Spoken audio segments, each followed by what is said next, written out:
coming to you live from Stuart, Florida, the greatest little town in the world. It's the award-winning, critically acclaimed Get Up and Go show on AM 1450 WSTU. You're invited to call the show anytime at 772-220-9788. And now, broadcasting live from the palatial studios, here are your hosts, Evan and Bonnie. Oh, thank you very much, Mr. Announcer. It is Friday, TGIF, June the 4th, 2021. This is unbelievable. I know, things are unbelievable. Okay, that's enough. We're going to pull the plug on this bit. Okay, you can pull the plug on anything you want. God, this is going to be so yummy. Yeah, it's delicious too as well. Time now 6:07. Mr. Clockwitch is certified. It's now 6:07 a.m. Thank you very much, Mr. Clock. I want to thank the Get Up and Go Show band for jumping in there and playing our theme song each and every morning, being with us. Happy Friday to you, Bonnie, as well. Happy Friday, Evan. And I think our lovely announcer there mentioned something yummy. And speaking of which, it's National Donut Day on this Friday. Okay. So Somebody bring us a donut. Did you bring the donuts? No, sorry. You know, I read about it this morning and I thought maybe I could squeeze some time in to bring some sweet stuff here and delicious, but I didn't have any time. Nope, not at all, huh? Does it feel like summer to you? I mean, we're at June 4th already, and we've both been working so many hours. It's like, makes me want to be back in high school again and have a summer vacation. Yeah, working a lot of hours. Yeah, I agree with you there. Definitely so. But that's, I say I do about 60 hours a week. I don't know about you. 60. Yeah. 60. I'm about there between that and taking care of kids and doing housework and two jobs that are, well, this one's part-time. My other one is more full-time. I'd say I'm squeezing in 60, maybe at least 80 hours a week. Wow. I never get a break. But you know what? I can't complain because we live in beautiful southern Florida. We have the beach right here. The movie theaters are fully back open.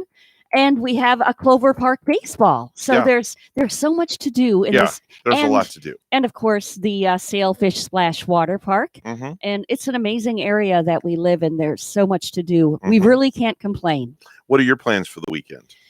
You know, I think I want to go out to dinner tomorrow night. Okay. We've been having some friends at our that have been, kind of like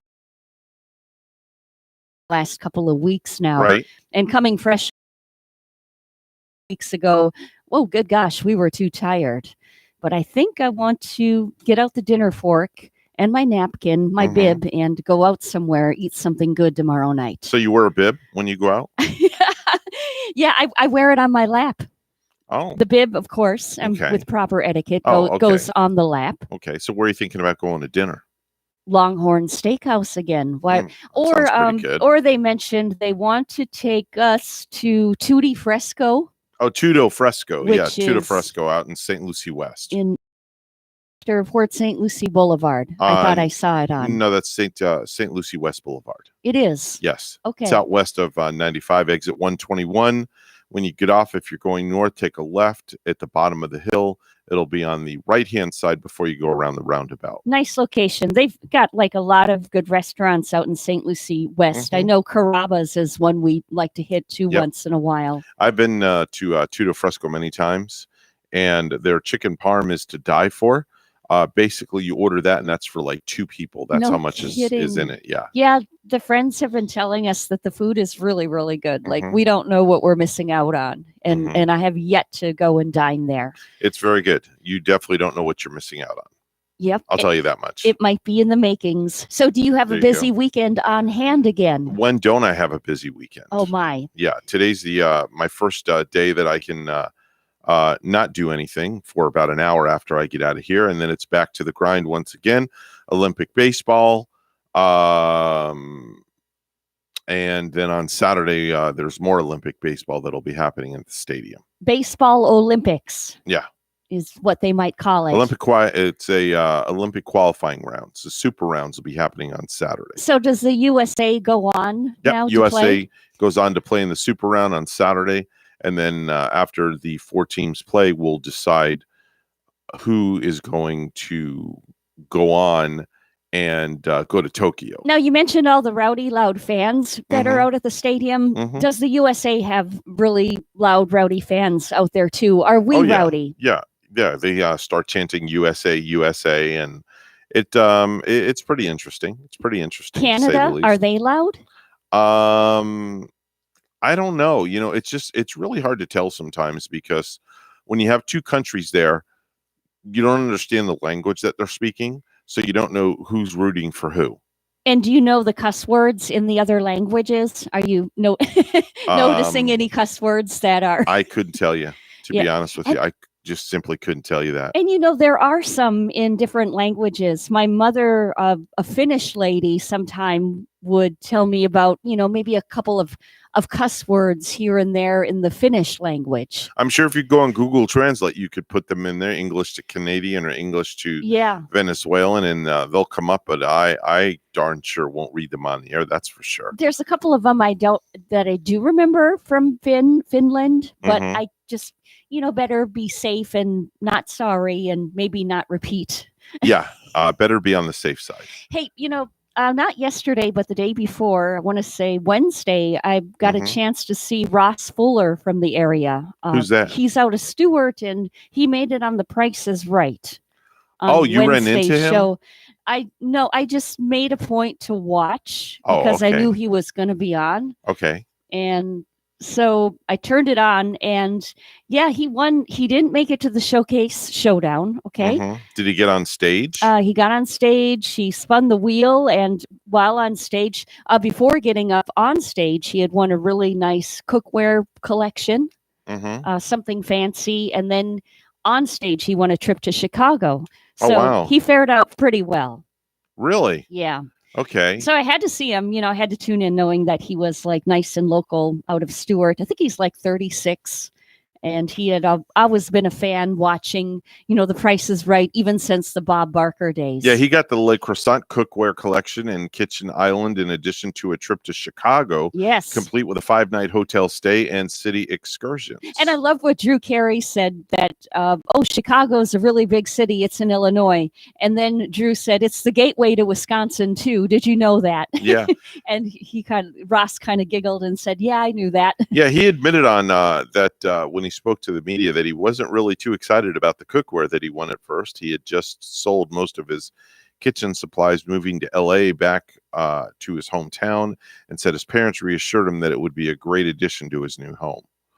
So I'm sure he's appreciating it now. Yeah. And what are the chances? I mean, good gosh, if I were on The Price is Right, my heart would be racing out of my chest. And I Mhm. don't get so lucky in winnings or lottery tickets. I've never been lucky before, so I would be one of those pessimistic ones to say, boy, I'm not even going to get on stage. Mhm. I'm not even going to make it in that panel. What are the chances?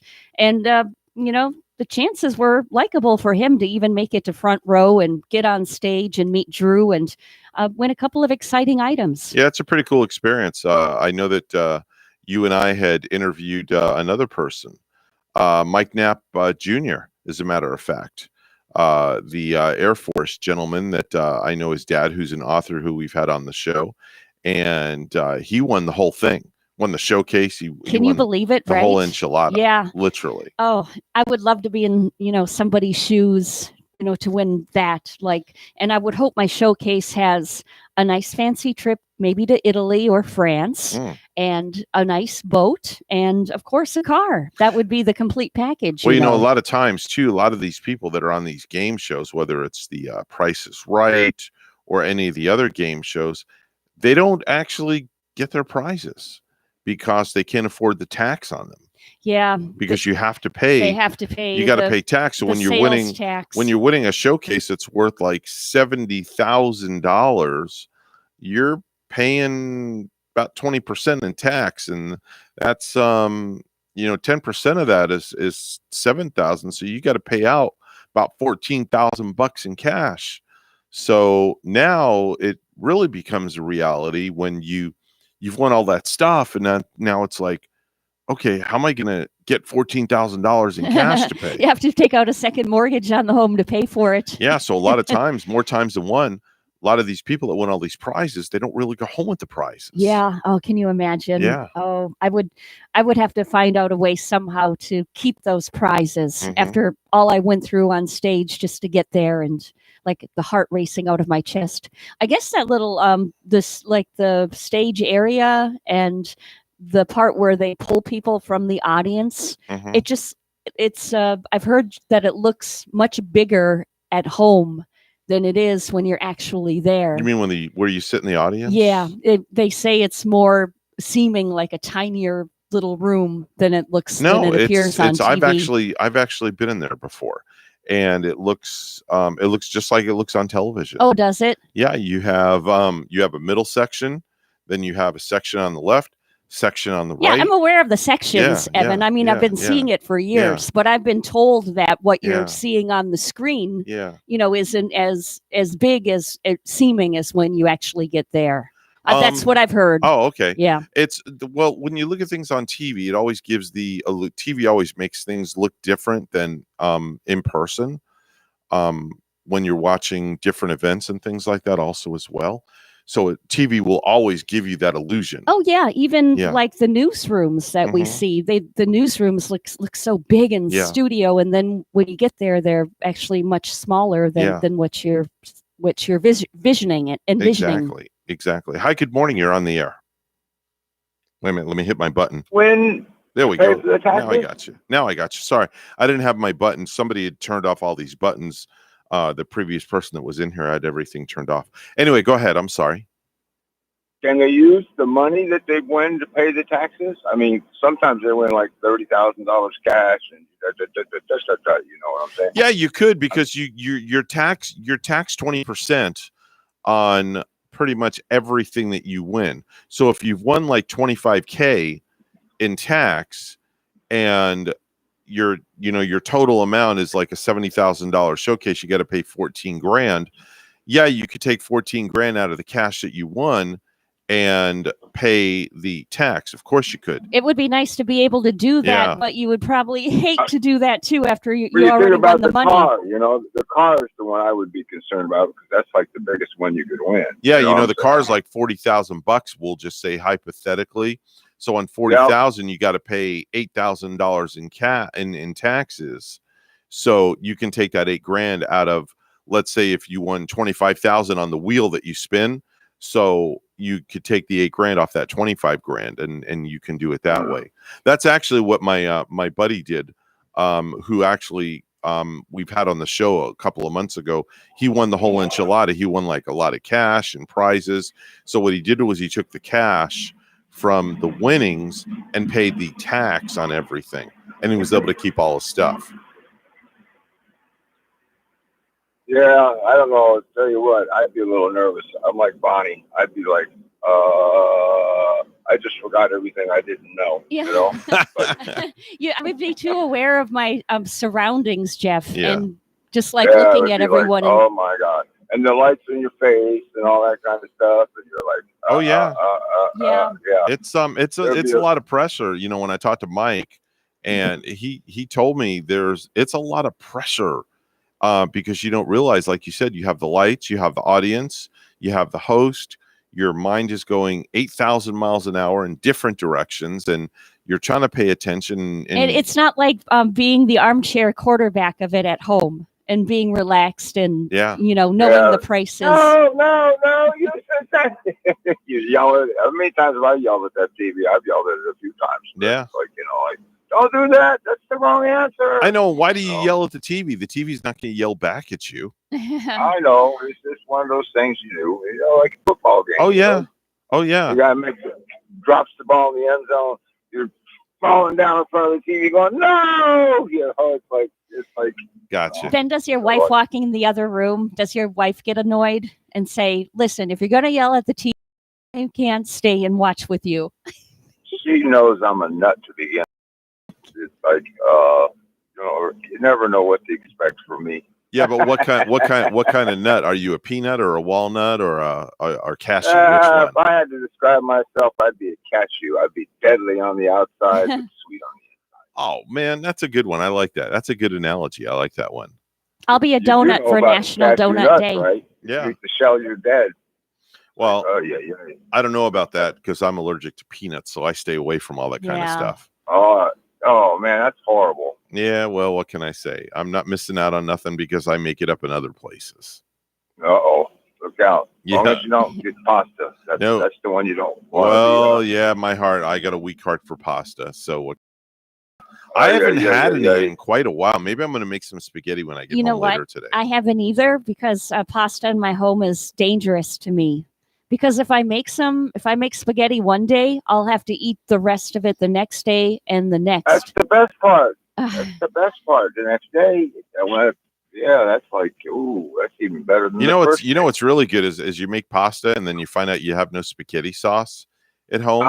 So then you get the bottle of ketchup out and you put ketchup on your pasta. My mom actually used to do it that way a little bit. I think she mixed ketchup with some kind of Velveeta cheese, the kind of melty kind that you get in the big block. And that was a good mixture in a spaghetti dish that she used to make, actually. So it can work. Was it Hunt's that used to spell ketchup CATSUP? Yeah, it's spelled CATSUP and then KETCHUP. Yeah. You can spell it two different ways and you say it two different ways. Because I say cat soup and people look at me like, what are you talking about? Just emphasizing all the wrong syllables. Ketchup, tomato. I've always said ketchup, but I do remember the days of that too on the bottle seeing catsup. Yeah. Yeah, guys, good morning. It's raining out here. Well, have a great morning, Jeff, and enjoy your weekend, and we will talk to you soon. Take care, brother. All right, brother. Take care. Bye-bye now. 23 on the Get Up and Go show with Evan and Bonnie. It is the TGIF Friday edition. It's all brought to you by Florida Blue, your local Blue Cross Blue Shield, helping families take control of their health for more than 75 years. Bonnie is at the news desk this morning with the first news report and the headlines. Good morning, Bonnie. Good morning, Evan. Florida labor unions are urging the governor to rethink early withdrawal from the federal program boosting unemployment benefits. WPTV's Capitol reporter Forrest Saunders has the story. If there's hope, I am going to fight for it.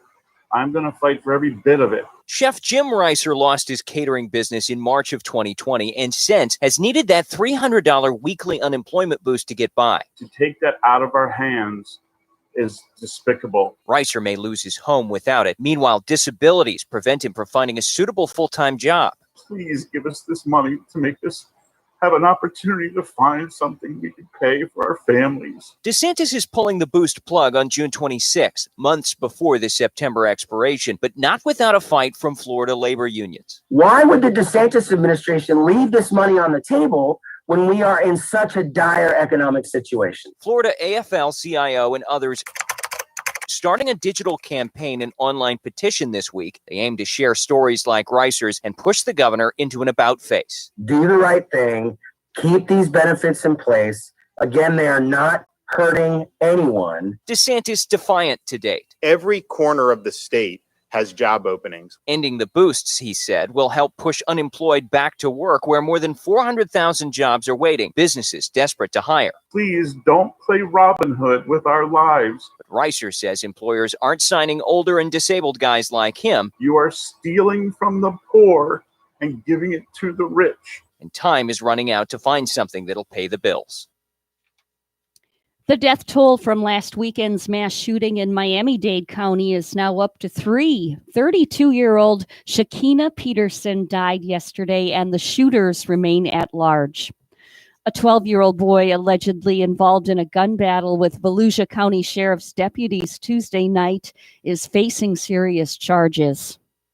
Armed burglary of a dwelling. You're also charged with attempted first-degree murder of a law enforcement officer. The boy made his initial appearance before a judge yesterday. Investigators say he and a 14-year-old girl had escaped from a group home and then broke into a home in Enterprise where they opened fire on deputies. The girl was eventually shot by deputies and remains hospitalized in critical but stable condition. Following a recent police shootout involving the 2 young Florida teens in Volusia County, the sheriff calls the system broken.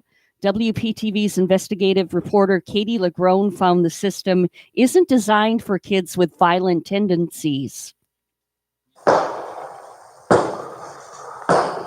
shooting out the rear window toward my direction. Body camera footage from the Volusia County Sheriff's Office shows the heart-pounding moments two teens opened fire on deputies. Let's not shoot these kids, man. Let's just hold on. Take our time. Not old enough to drive a car, the 12-year-old boy and 14-year-old girl ran away from a group home before they broke into this house, ransacked the place, according to the sheriff, stealing the homeowner's guns, including an AK-47, for what the sheriff would later describe as an unimaginable 30-minute shootout between two kids and cops. The boys out is retreating inside. He told detectives he knew they were cops when he shot at them. They were the words of a 12-year-old. The sheriff now calling the state's child welfare system broken. Its group homes designed to care for kids in need, incapable of handling kids with violent tendencies. They are not capable of handling violent youth offenders. Their staff's not trained for it. It's a problem we first reported 2 years ago when we found parents so desperate to get their kids mental health help, they resorted to giving up custody of them. Today, the Department of Children and Families, which oversees the state's child welfare system, including group homes, is providing care to more than 36,000 kids, more than 60% of them getting that care outside their homes, including. But it's also a system that has for years been overloaded, underfunded, and under-resourced, insiders say. We don't have the kinds of programming and placement that's very expensive and able to care for these kids and keep them safe. Dr. Chris Card of Eckerd Connects works with DCF to find placement for kids in need on Florida's West Coast. You got the house? While this incident in Volusia County is unusual, he says, the number of kids entering the system in severe mental crisis is increasing. The kids that are coming into our system these days are so traumatized, have such high levels of behavior problems that it's impossible for us to care for them properly and help them. Card fears it will get worse. In October, the new Federal Family First Act goes into effect. While it aims to keep kids out of foster care and out of group homes by providing more services to families in need, some child advocates fear it will also make it tougher for kids with the most critical need to get help. Every one of these kids comes with us with different nuances, different behavior issues, different trauma in their life, and we can't just apply one treatment model. Our system is struggling every day to try to find answers. Don't make me do this. Don't do this. Answers that may have stopped two troubled kids from believing they could take on the police Shots fired. and walk away unscathed. Get your hands up. The juvenile justice system is broke. People need to face facts. The 14-year-old girl was shot twice. She remains in critical but stable condition. Meantime, both kids are expected to face multiple charges, including attempted first-degree murder. Katie LeGrone, WPTV News Channel 5. Well, lastly, Ohio's second Vax-A-Million winner is an Amazon driver named Jonathan Carlisle, who didn't get vaccinated until he found out it could win him $1 million. So it looks like the programs are actually working, and, well, it definitely paid off for Jonathan. The Denver Nuggets and the Portland Trail Blazers season with a 126-115 win in Game 6. Also, the Memphis Grizzlies have signed Executive Vice President of Basketball Operations Zach Kleeman to a long-term extension. The team announced this on Thursday. Kleeman, who also serves as the team's general manager, has played an immense part in reshaping the Grizzlies, who made the playoffs for the first time since 2017. News Time 6:30. We'll have weather and traffic together next.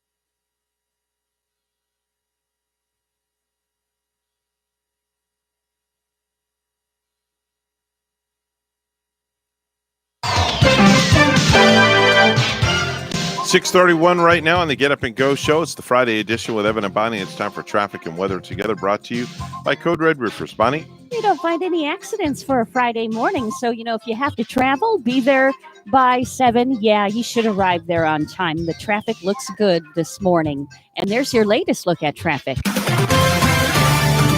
Partly cloudy. It's 72 in Port St. Lucie.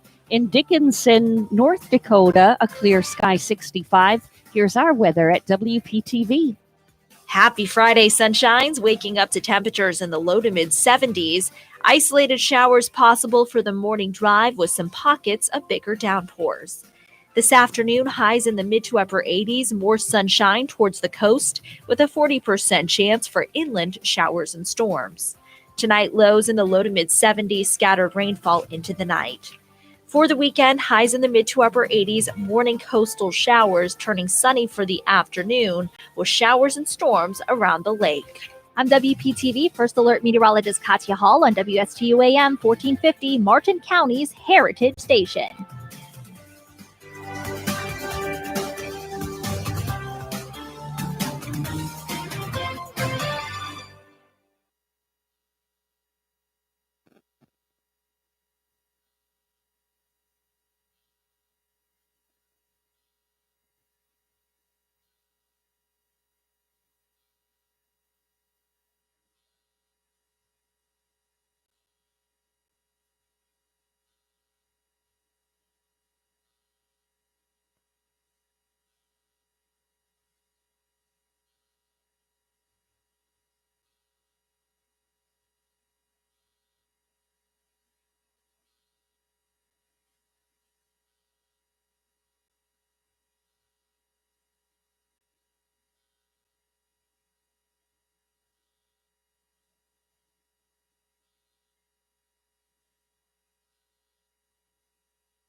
The Get Up and Go Show would love to hear from you live on the air. Give us a call at any time. Now let's get back to the program. Here's Evan and Bonnie.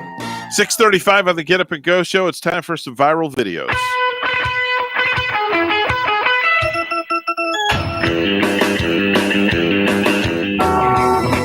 So I have one this morning, and it's a doorbell cam that filmed a young boy saying that he's going to be running away from home, and he's carrying a skateboard and a Minecraft sword. Now, his dad comes out soon after and corrals the kid back into the house. But you have to listen. Here's the audio. Dad, I'm running away! Slams the door. Dawson, what are you doing? You said you don't want me. I'm leaving. Dawson, I never said I didn't love you. Yes, you did. I said turn off your PlayStation. It's time for bed. It's not the same thing. Get in here.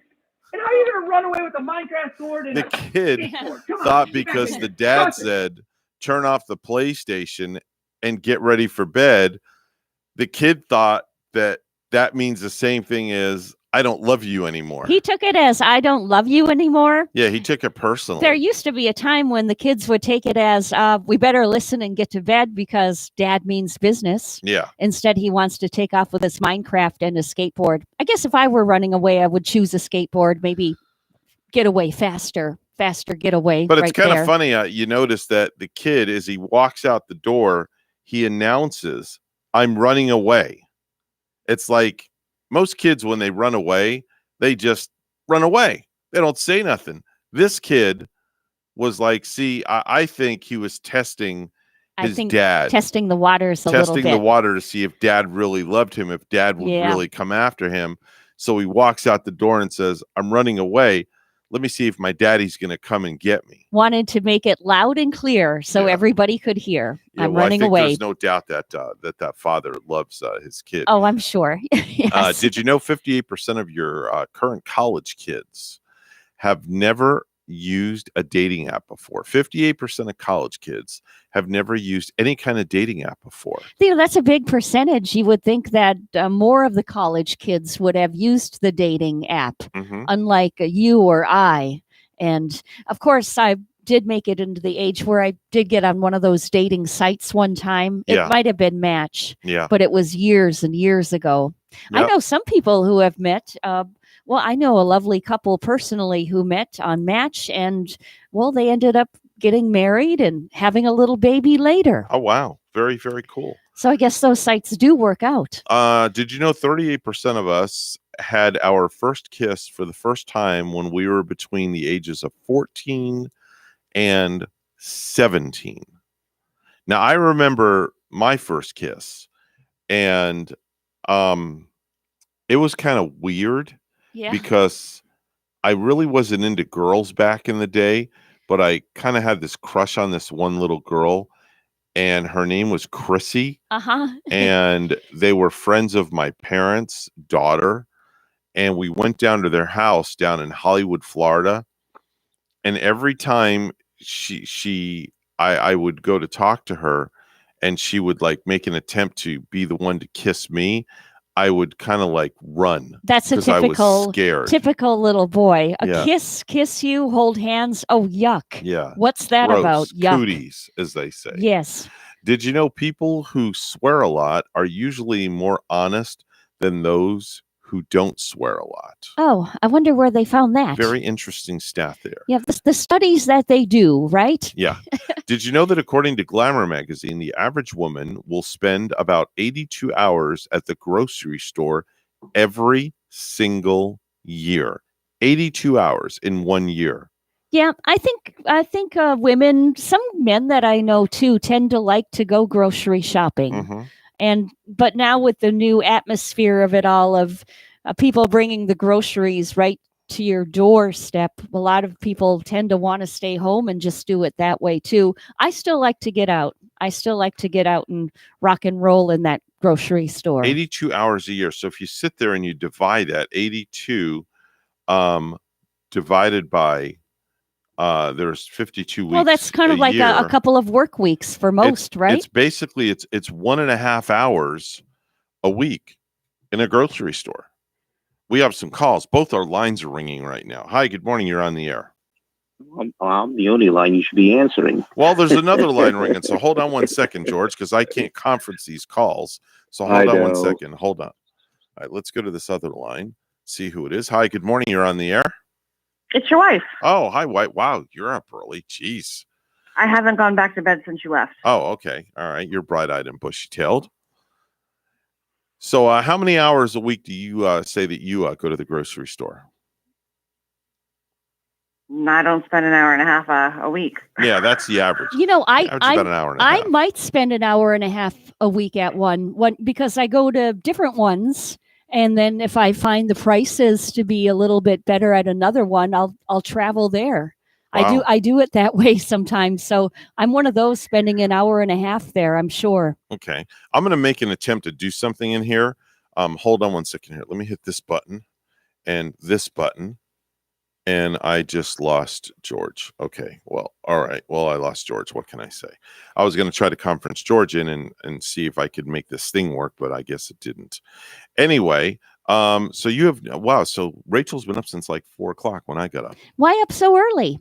I guess I woke her because I didn't I forgot to take my phone with me when I left the bedroom this morning, and I got up a few minutes before the alarm went off. All right. Let me see if I could do this again. Hold on. Let's see here.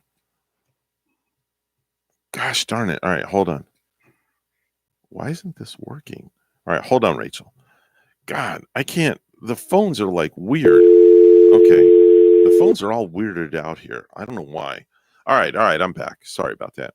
So anyway, yeah, I didn't take my phone with me this morning, and all of a sudden, yeah.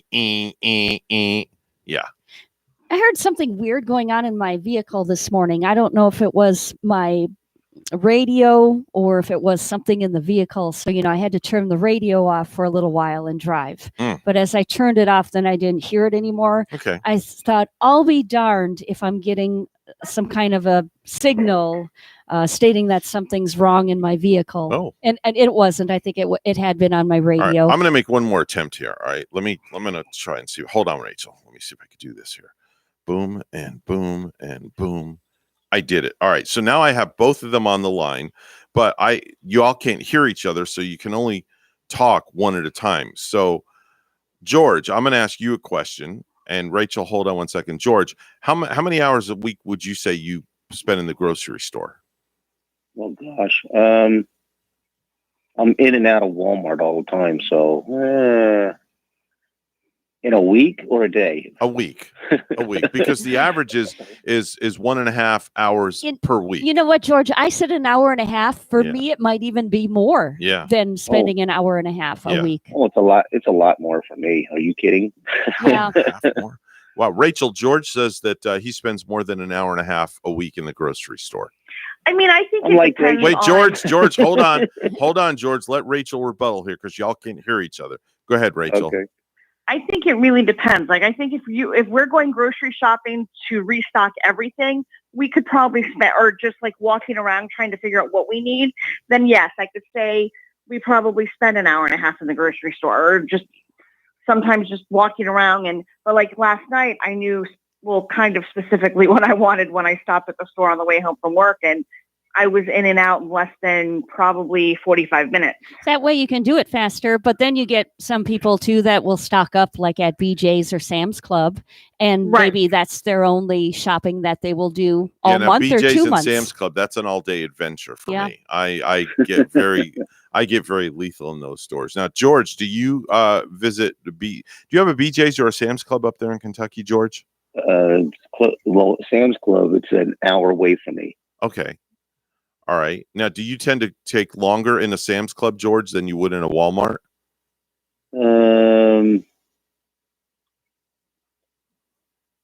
Whenever I go to Sam's Club, it's basically the same, I guess. Okay. All right. Very good. Will you make the hour trip just to go to that Sam's Club? Do you do that so you can stock up? Do you drive that hour? Well, what I do is I shop for a whole month. Oh gosh. I make a menu out for a whole month, and I just get everything I need. And the only thing I go for Walmart and that would be, all right, bread yeah. There are couples that do that too. Sometimes the wife will write out that list. Sometimes the guy likes to write it out. Yeah. And Rachel, I'm the wife no matter what. Yeah. Rachel, George says that he goes shopping for 1 month's worth of groceries in one shot. Well, then, yeah, I could see you spending more than an hour and a half in the grocery store then. Yeah, definitely. I mean, if I go to the store without, something in mind that I know I need, then yeah, and I just wander, then yes, I could definitely take longer than an hour and a half. Yeah, but the worst thing to do is go to the grocery store when you're hungry. Oh, that is. Tell me about it. Yeah. And then they conveniently put the bread or the milk way in the back. So you have to walk by 100 other items to get to it. Yeah, especially they put the sweets on the end caps and they know you're going to buy them when you're starving. Yeah, you're just grabbing and throwing everything in your shopping cart then. All right, guys, I'm going to let both you guys go because we got to get to news. Everybody have a wonderful day, and we will talk to you guys soon. All right. Bye. Love you. Bye-bye. Bye-bye. Talk to you soon. It is news time on the Get Up and Go show with Evan and Bonnie. It is 6:46. It's all brought to you by St. Lucie Jewelry and Coin. For the best deals in town on any type of precious metals, it's always St. Lucie Jewelry and Coin. Make sure and go say hello to Hawk Levy. Bonnie's at the news desk with the morning headlines. Good morning, Bonnie. Good morning, Evan. Florida labor unions are urging the governor to rethink early withdrawal from the federal program boosting unemployment benefits. WPTV's Capitol reporter Forrest Saunders has the story. If there's hope, I am going to fight for it.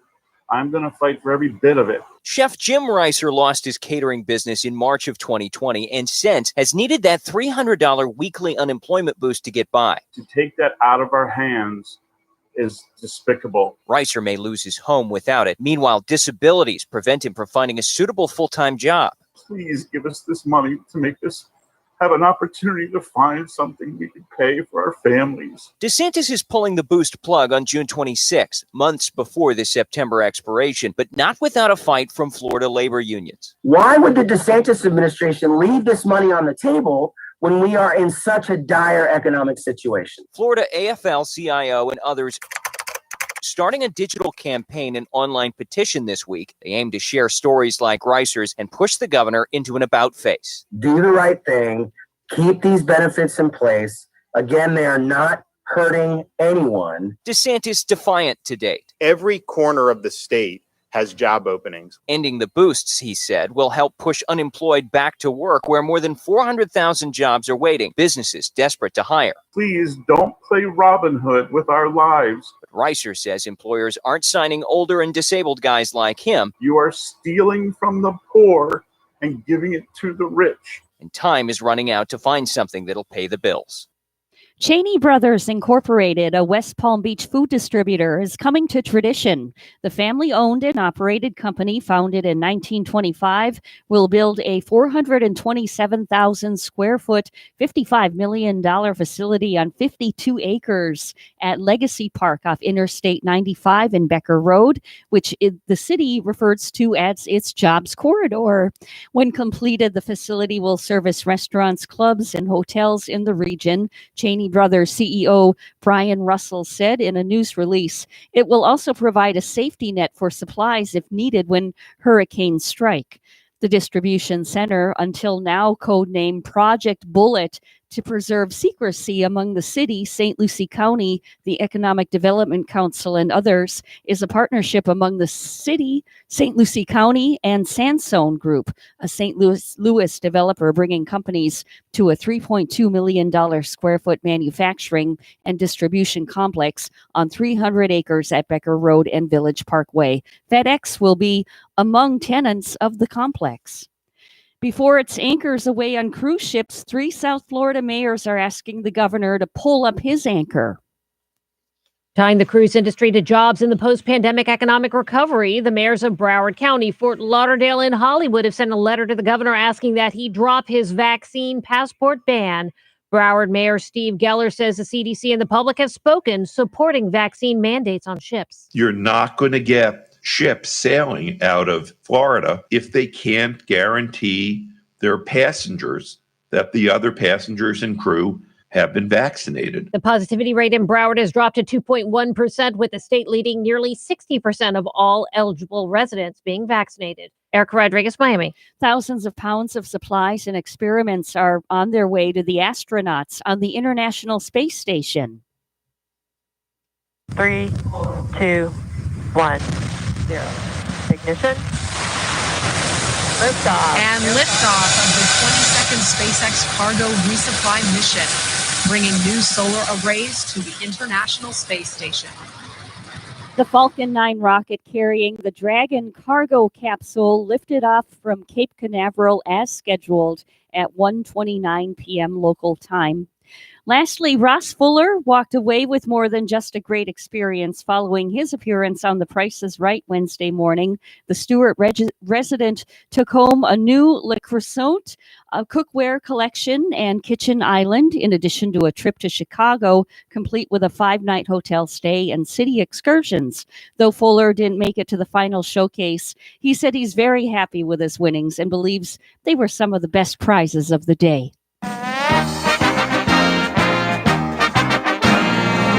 Winnipeg Jets center Mark Schieffel has been suspended 4 games by the NHL Department of Player Safety for a hit that put Montreal Canadiens forward Jake Evans on a stretcher at the end of Game 1 Wednesday night. With 56.9 seconds remaining in the game and Montreal leading by a goal, Evans scored into an empty Jets net on a 1 wraparound. As he did, Schieffer skated into him at full speed with his right arm tucked to his body and collided with Evans. Evans fell hard to the ice, with the right side of his head hitting first. Our news time is 6:51. We'll have weather and traffic together next.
$6:52 on the Get Up and Go show with Evan and Bonnie. It's the Friday edition. It's time for traffic and weather together. Bonnie, what do we have? We have the report looking good, Evan. On the highways on this Friday morning, everything is clear, and we are not seeing any traffic accidents, no tie-ups, no slowdowns. And there's your latest look at traffic.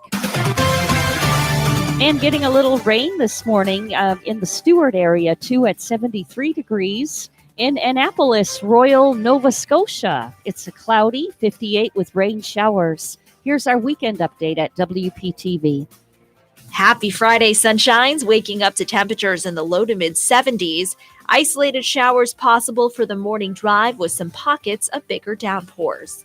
This afternoon, highs in the mid to upper 80s, more sunshine towards the coast with a 40% chance for inland showers and storms. Tonight, lows in the low to mid 70s, scattered rainfall into the night. For the weekend, highs in the mid to upper 80s, morning coastal showers turning sunny for the afternoon with showers and storms around the lake. I'm WPTV First Alert Meteorologist Katya Hall on WSTU AM 1450, Martin County's Heritage Station.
You're listening to the Get Up and Go Show with Evan and Bonnie on Martin County's Heritage Station, AM 1450 WSTU. Now let's get back to the program with Evan and Bonnie.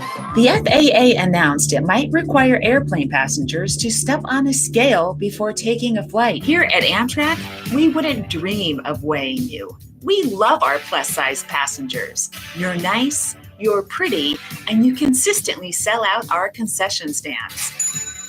So if your BMI is 25 or higher, don't get on an aeroplane riddled with disgusting and probably unvaxxed thin people.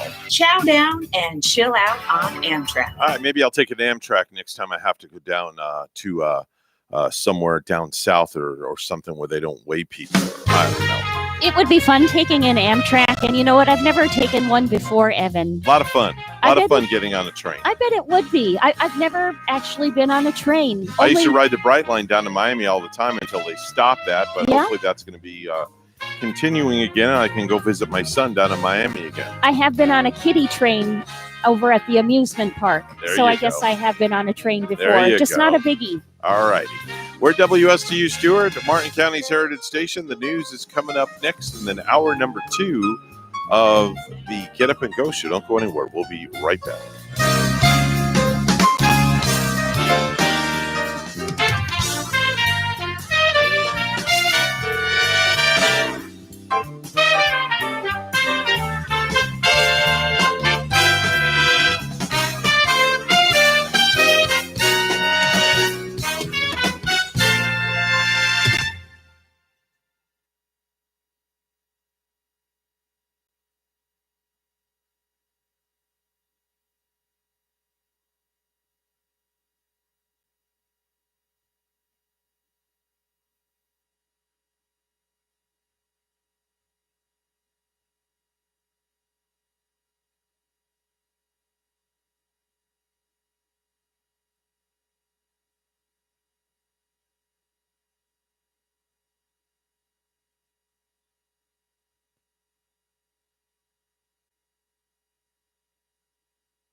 Coming to you live from Stuart, Florida, the greatest little town in the world, it's the award-winning, critically acclaimed Get Up and Go show on AM 1450 WSTU. You're invited to call the show anytime at 772-220-9788. And now, broadcasting live from their palatial studios, here are your hosts, Evan and Bonnie. And thank you very much, Madam Announcer. It is Friday, June the 4th, 2021. Thank God it's Friday. That's right. Thank God it's Friday. I appreciate that. Is it too early for a drink? No, it's not too early. You guys like to party? Yeah, we like to party. We like to have a good time. We enjoy ourselves. 7:08 on the Get Up and Go show. Mr. Clock, would you certify that? It's now 7:08 a.m. Right, 7:08 in the morning on a Friday. We are at the end of the work week, and then, of course, the weekend is upon us, Bonnie, right? It's upon us. And, I wonder what kind of alcoholic beverages goes well with donuts, being National Donuts Day. All right. Does a sweet glass of wine go well with a donuts? A donut and wine. I don't know. We'd love your opinion on that. 220-9788. What adult beverage do you think would go good with a donut? You know what might be good is a donut in brandy, because if I had a glass of brandy right here, wouldn't that be a kind of neat thing to dip my donut in? I wonder what Linda L. Salisbury would drink with a donut. I wonder. I would be very curious to find that out. She was here with us, was it Monday? Mm-hmm. Boy, was she a hoot, huh? That's an understatement. With her hard hat and everything. I know. Maybe I should call her up and ask her what she would drink with a donut. Yeah, and with her pink construction hat on, Right. in case she has too many drinks and she falls on her head, Yeah. the construction hat will take care of it. She'd be well protected. Or maybe I wonder what Palm City Charlie would drink with a donut. He's another one of our fans of the show. I hear him from time to time. Yeah. And let's see, by hearing Palm City Charlie, my guesstimate would be that he would he probably likes a brandy old-fashioned sweet with a donut. I think he'd be a Scotch on the rocks kind of guy. Okay, that could very well be. Scotch on the rocks with a donut on the rocks. And he doesn't sound dry, so it wouldn't be vermouth. Yeah. I'm going to say brandy old-fashioned. You say Vermouth. Scotch. What is vermouth? It's kind of like a dry, really dry alcoholic beverage, sort of like, I think it's like a wine. Okay. But it's Never heard of that It's before. dry and it just makes your mouth kind of pucker. I'm like a Kahlua and cream kind of guy, and that's like once every 6 months. Delicious and creamy. Went yeah. to Mexico a couple of years ago with the wife on a cruise, bought a couple of bottles of Kahlua, brought them back, and they're both still in my fridge. Are they? No kidding. Yeah, one's been opened, and it's only been it's only a quarter of the way gone. It's cream, so does it stay okay in the fridge for that long? Because it's got it's Kahlua. the cream. Oh, the alcohol Kahlua. probably takes Yeah. care of the cream and it preserves. There's no expiration date on the bottle. That's There the isn't. funny part about it. Yeah. So I guess I don't know. Does alcohol go bad? Well, they I say that guess. I don't know. whiskey sits there and wine is distilled for many, many years. So I'm doubtful that alcohol truly goes bad. However, I'm not sure about it once mixed with the cream. Mhm. It's that dairy part that I might be concerned about. Wow. Okay. So here's an interesting fact. Like many liqueurs, Kahlua does go bad. The manufacturer recommends that Kahlua be consumed within 4 years of the production date. The shelf life is the same. Recommendations is the same, whether or not the bottle has been opened or not, and does not depend on the storage method. Now, your bottle has Wow. been opened, you say? I have one bottle open and one bottle not open. And these are from 2 years ago? I would say probably about 2 years ago. I would say maybe get rid of the bottle opened for sure. Just I'm to gonna be safe. I'm gonna have to go. I'm gonna have to look at the bottle. In fact, Rachel, if you're listening, go look at the bottle of Kahlua in the fridge and see what the expiration date is on it, and let us know, because I definitely want to know. Now you have my curiosity up, because I don't want to be drinking bad Kahlua.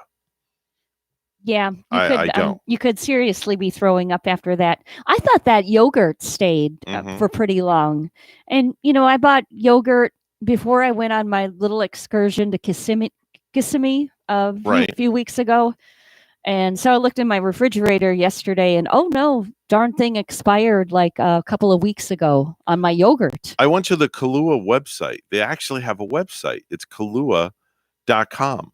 And they have frequently asked questions. This is very fascinating. Very, very fascinating. They give you, to find out the production date of your bottle, just drop us an email with the lot code of the bottle. Is that what you gotta do? Why Jeez. can't they just put an end date, an end code on it? Yeah. You know, if it's gonna be 4 years, put the date of 4 years from the date that it's sold or processed. All right, so here, this is from Kahlua.com. It says, we recommend a shelf life of 4 years for a bottle of Kahlua. Actually, the product will be good for many more years, but the coffee impact fades over time, so it won't give you the full flavor impact. Also, if you were to receive an old bottle of Kahlua, you have to make sure it has never been opened or tampered with. Yeah, it just really might not taste as good. Oh, you know what? If it is donut day, a nice creamy Kahlua poured over a donut. Yeah. A glazed Oh, no, donut. that sounds really good. It does. It sounds like really good and sweet. That sounds really good. I'm Yeah. going to have to check. When I get home, I'm going to check and see what the expiration date is on the bottle if Rachel doesn't do that. Oh, no doubt. Yeah, let's do our birthday.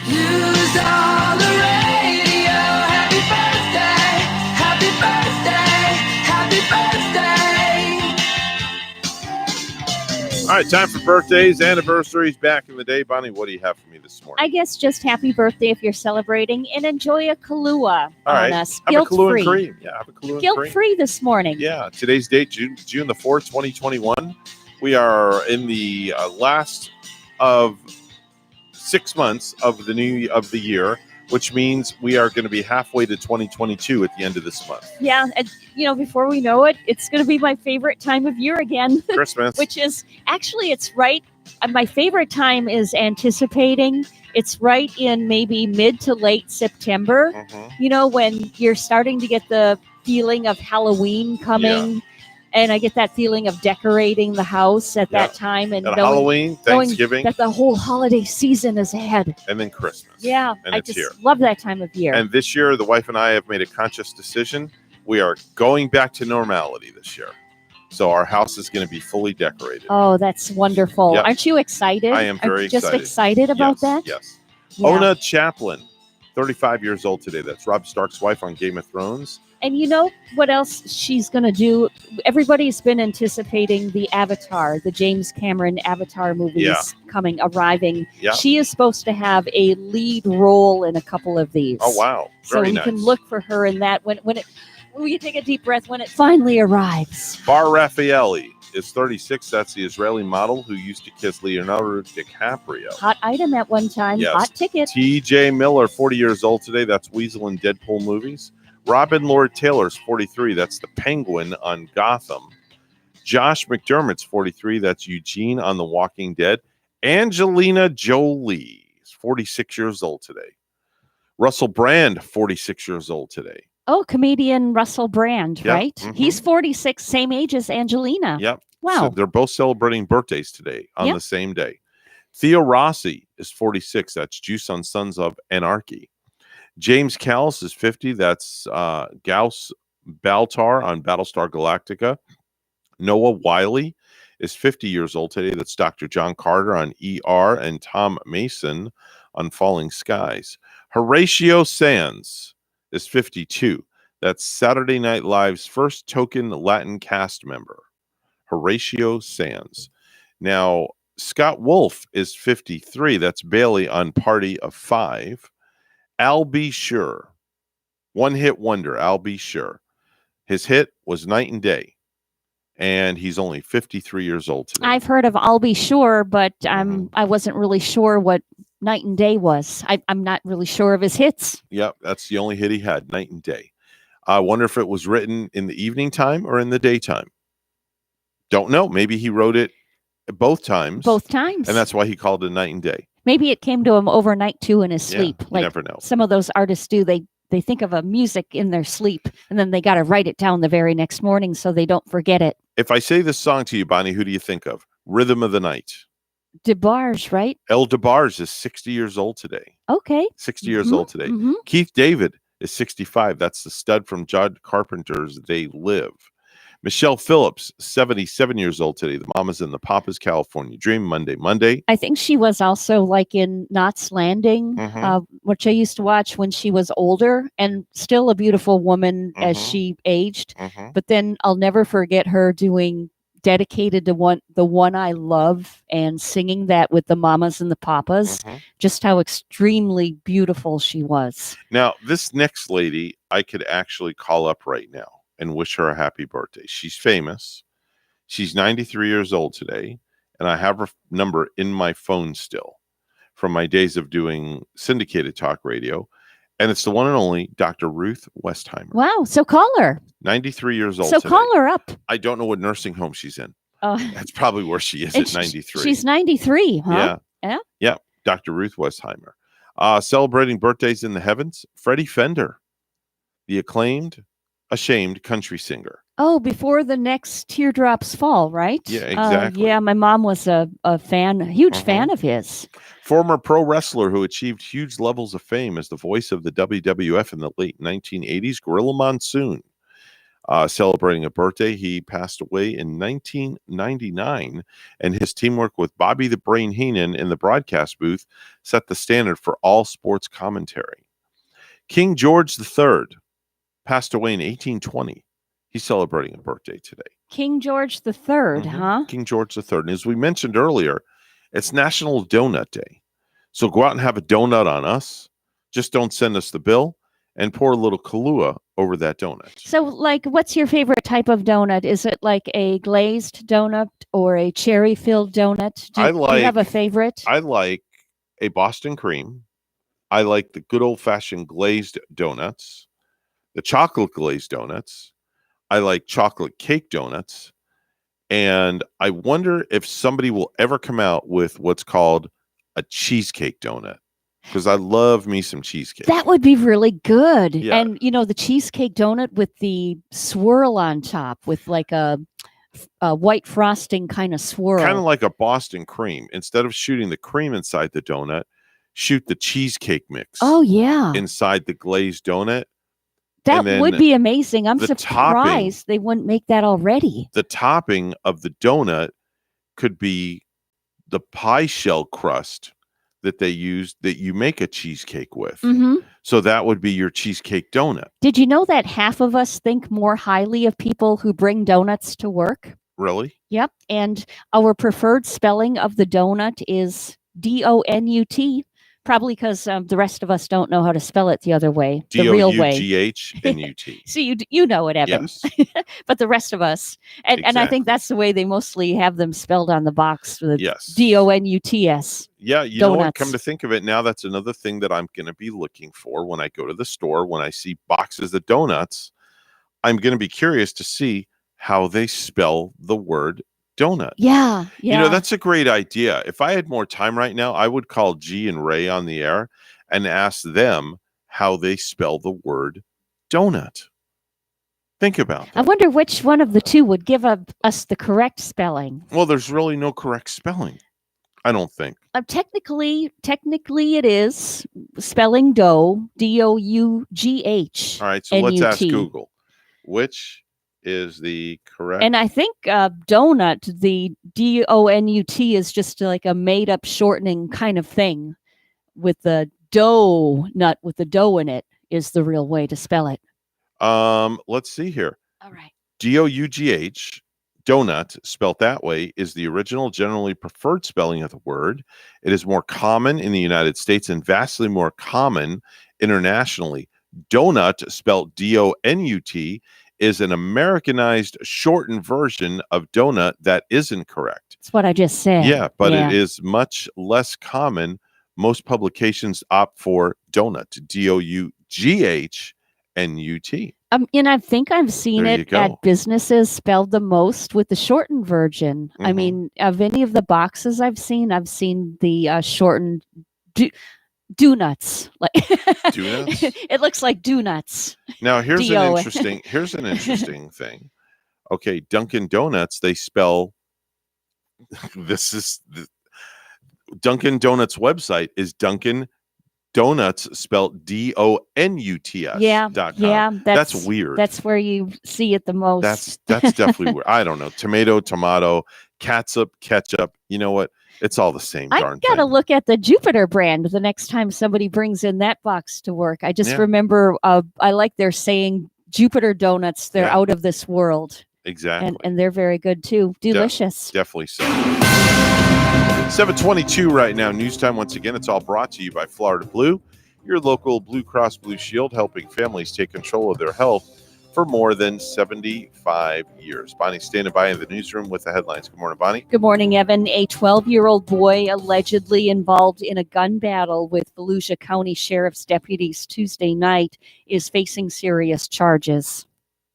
Armed burglary of a dwelling. You're also charged with attempted first-degree murder of a law enforcement officer. The boy made his initial appearance before a judge yesterday. Investigators say he and a 14-year-old girl had escaped from a group home and then broke into a home in Enterprise where they opened fire on deputies. The girl was eventually shot by deputies and remains hospitalized in critical but stable condition.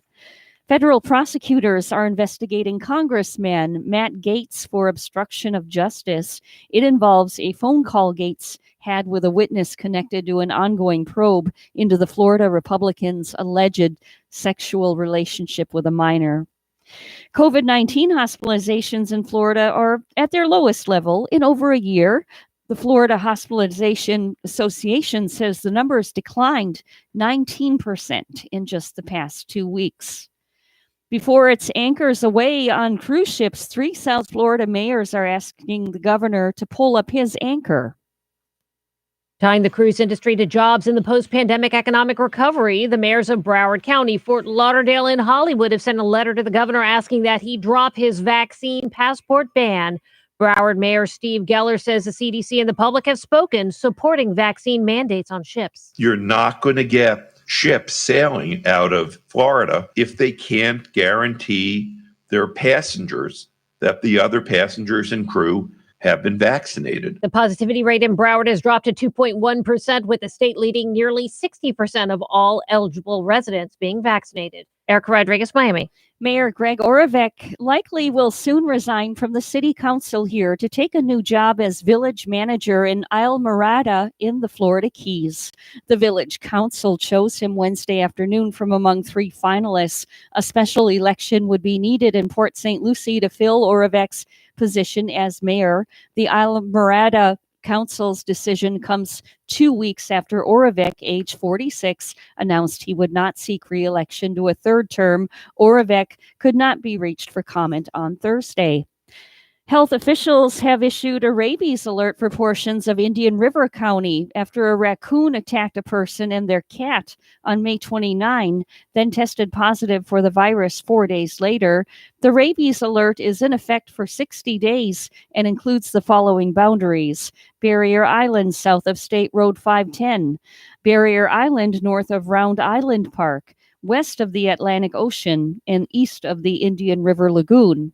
If you or your pet have been bitten or scratched by a raccoon or outdoor cat in the past 2 weeks within these boundaries, call the Florida Department of Health in Indian River County at 772-794-7440.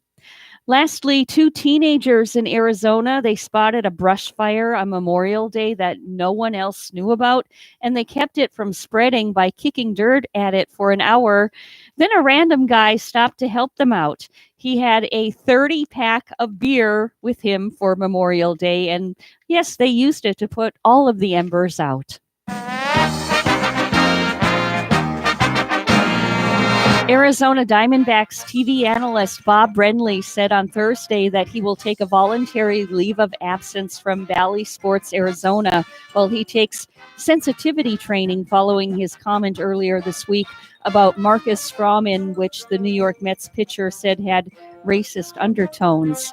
I want to apologize again for my insensitive reference on Wednesday, as it does not reflect my values or who I am, Brenly said, as part of a statement issued to The Atlantic. The Diamondbacks' next home game is June 11 versus the Los Angeles Angels. News time 7:26. We'll have weather and traffic together next.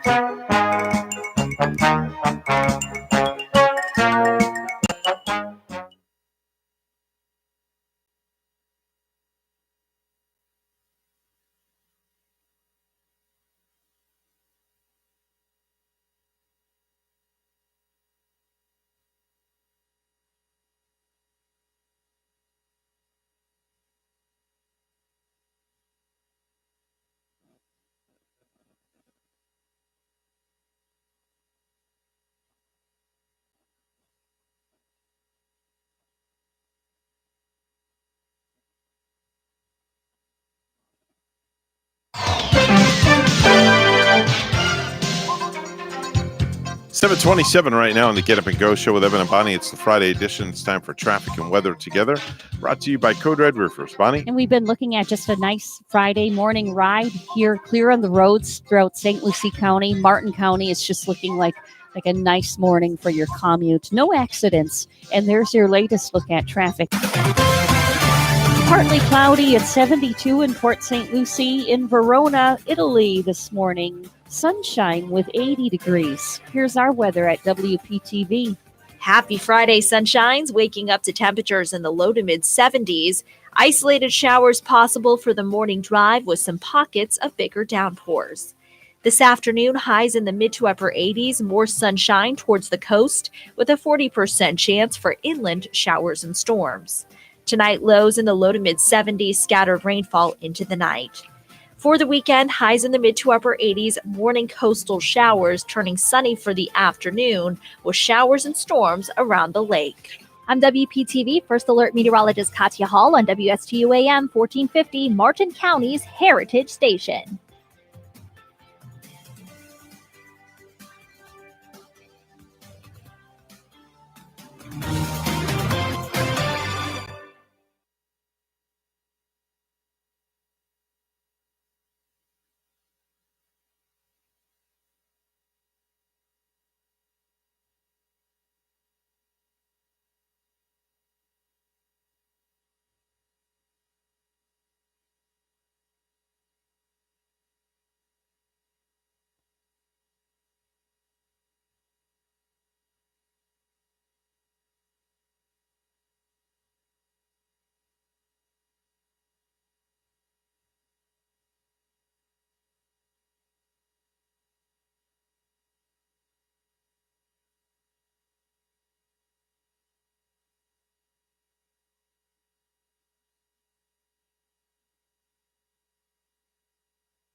You're listening to the biggest little radio show on the biggest little planet, the Get Up and Go show with Evan and Bonnie. This is not headline news. Today is National Donut Day. Donuts, of course, are round, doughy, and fried, just like Seth Rogen. National Donut Day, or as it's known here at the station, Every Day. Today is also Angelina Jolie's birthday, or as Brad Pitt knows it, Friday. Saxophonist Kenny G turns 65 tomorrow. If you're not familiar with his music, just go to your doctor's waiting room. Kim Kardashian plays a poodle in the new Paw Patrol movie. She's the one that shows off her butt to the other dogs so they can sniff it. And today is National Hug Your Cat Day, which also means it's National Buy More Band-Aids Day. This is not headline news. Yeah, from not headline news, we go to the stupid stuff. And now it's time for Stupid News, It's so stupid and awesome. where we ask the important questions. Are some people too stupid to live? Why are people so stupid? Are you effing stupid? So I like the fact that it's also National Hug Your Cat Day, but just make sure and have Band-Aids. Yes, because you never know when it's going to get that cat scratch fever, Unless your cat's declawed, of course. Then you won't have to worry about that. That's right. Let's go to New Zealand, where for 5 weeks, police have been searching for a 32-year-old guy named James Bryant who's connected to an assault. Now, it turned out he was hiding in the wilderness, and he just turned himself in after hiring a helicopter to come pick him up and fly him home. Now, before he went to the police station, he took a friend along for a champagne and oysters lunch. And outside the police station, he said that his 5 weeks in the woods were pretty good because he got to do a lot of yoga. He's facing several charges, including assault with a weapon, wounding with intent to injure, and failing to appear in court. Yeah, it sounded like that helicopter sounded more pleasant rather than spending any more time out there in the remote woods. Yeah. I mean, how much yoga can you really do out in the woods before you get a little tired? Yeah, exactly. If you're having second thoughts about a significant other moving in with you, there are many ways to deal with this. Now, for one, you could talk it over, but there's a guy in Clearfield, Utah, which is just north of Salt Lake City, who had a much more dramatic plan. This guy set fire to his own mobile home so that there was no place to move into. Now, he's a 21-year-old guy named Jordan Barot. And when the firefighters showed up and saw the place on fire, they asked him what happened. He said something like, quote, "I know exactly how the fire started. I started it because things with my girlfriend have not been going well. And if I burned down the house, I'd no longer have to worry about her moving in." Can't you just tell her that you had a change of mind, a change of plans? Guess he thought otherwise. Instead of burning down your residence for it? Unfortunately, Jordan didn't just burn down his own home. He also caused significant damage to the place next door to him. Oh, no. Yeah. That's just lame. Luckily, it doesn't sound like anybody got hurt, but the way Jordan also told police he was addicted to meth and that he's heard voices that have told him to harm himself or others, he was charged earlier this week with aggravated arson and first-degree felony. I'm glad he's not my neighbor setting fire to my residence. Yeah, won't you be my neighbor? Over that matter. Maybe he should go be Mr. Rogers' neighbor in Mr. Rogers' neighborhood. Let's go to Morgantown, West Virginia, where police recently arrested 59-year-old William Page after he allegedly placed a phone in a men's bathroom recording videos of two people. Oh, this was done, by the way, at the Church of God, where Mr. Page is also the pastor. He did this in a bathroom of a church, Evan? And where he's the pastor. He's the pastor at this church. He purposely places a phone in one of the stalls? In the men's room. Oh my gosh. In the men's room at his own church where he's the pastor. Now, church members say they found the smartphone placed on a ledge above the urinals in the men's room. On the phone, officials found videos of two males using the bathroom and several short videos of the pastor setting up the phone. Now, deputies said in the complaint that the videos were captured without the victim's consent in a place where privacy would be assumed. The pastor was charged with 2 misdemeanor counts of invasion of privacy And we assume he will not be conducting services on Sundays anymore at this church. Well, I suppose not. Yeah. Please Oh. pray for this pastor. That's all I can say. Yeah.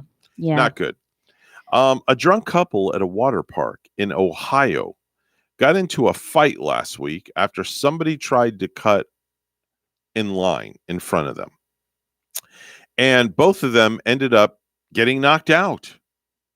Police say the 23-year-old Brittany Cabay and 24-year-old Jack Colson were heavily intoxicated when the fight started. Now, it's not clear if they cut in line or if someone else did.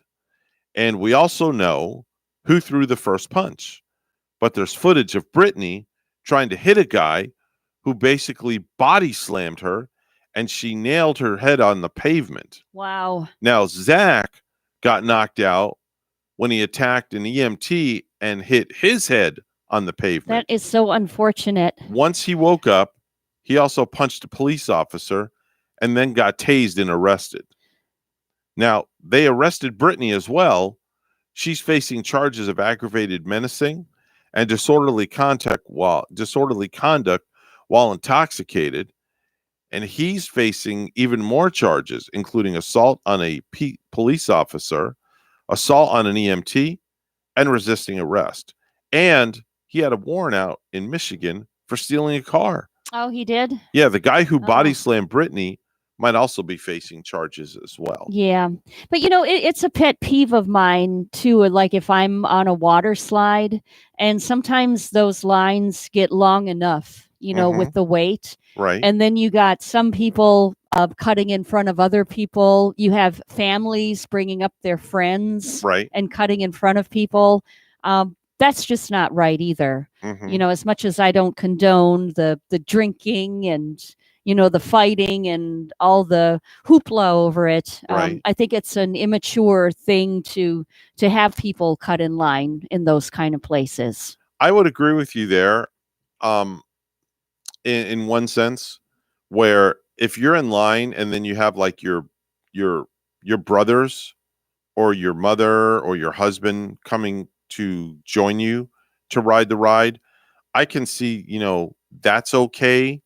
If it's like, you go and get in line while somebody's like had to run to the restroom or something and they get in line with you, I think that's okay that way.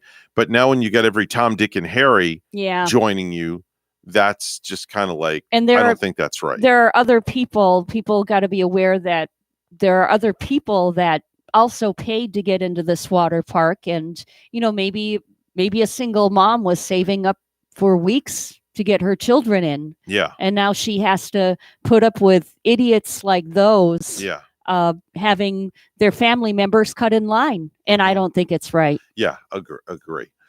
Some idiot, speaking of idiots, went on a ridiculous crime spree near Tampa early Sunday morning. Now, his name is Lawrence Franklin King, Florida. He's got 4 names. Lawrence Franklin King, Florida. This is the guy's name.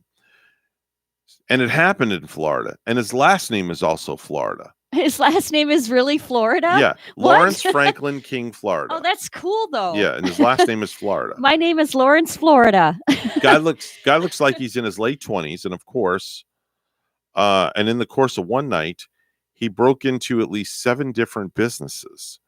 First, he got into a seafood restaurant and stole all the White Claws from the fridge. Oh, the White Claws. Yeah, the White Claws. Oh, the White Claws. Yeah, the White Claws. The beverage. Okay. Right. I thought you said Right. cloths, like maybe the paper napkins or something. Yeah, he stole them out of the fridge before throwing them into the retention pond out back. And after that, Wow. he went to a barber shop a few blocks away and stole a set of clippers. Then broke into another barber shop nearby and stole 5 more sets of clippers. He needed clippers. Yeah. What for? I don't know. What the heck? Once he had enough of those, he broke into a carpet store and then a cafe where he took $800 in cash. He also broke into a veterinarian's office and then sent a separate business called, then a separate business he went into and broke into called Little Cat Rescue. He's breaking into a lot of places. Yeah, he stole a bunch of pain different- meds at the veterinarian's office. Really? Now he finally went home at 5:30 in the morning, But before he was done, he stole his neighbor's Ring camera off the door, the Ring video doorbell. Wow. So they got the alert about it and called the police. And he eventually admitted to breaking into all the businesses and walked cops through exactly how he did everything. He should have stolen some sleepies too, because I would have a hard time sleeping after all that. Yeah, and now he's facing multiple charges. Man. Wow. Yeah, he hit a lot of places, didn't he? And his last name is really Florida. Yeah. That truly is a Florida man's story. Now, this is a great story. Someone was looking at satellite images on Google Maps the other day and found a plot of land in Salt Lake City, Utah, where somebody mowed a rude word into a big patch of grass. They basically spelt out the B word on an empty plot of land behind somebody's property. And they added a giant arrow pointing directly at that person's house, just to be clear who they were talking about. Oh my goodness. They went through a whole lot to get their word out. Now, we don't know when they did it or if it's still there, but somebody posted a screenshot of it on Reddit.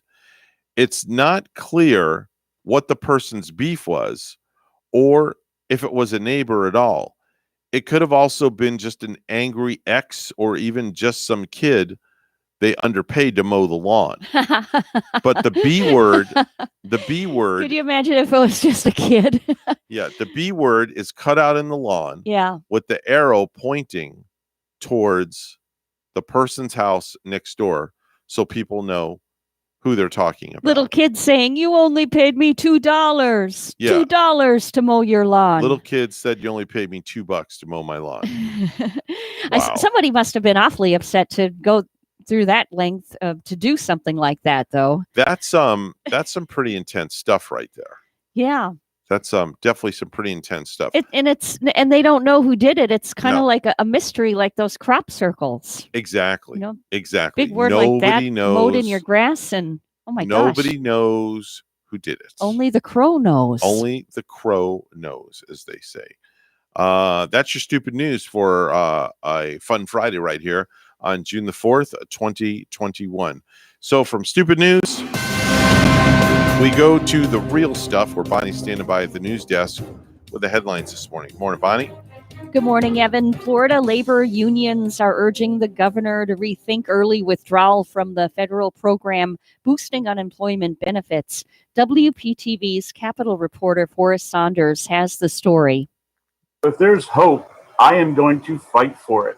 I'm going to fight for every bit of it. Chef Jim Reiser lost his catering business in March of 2020 and since has needed that $300 weekly unemployment boost to get by. To take that out of our hands is despicable. Reiser may lose his home without it. Meanwhile, disabilities prevent him from finding a suitable full-time job.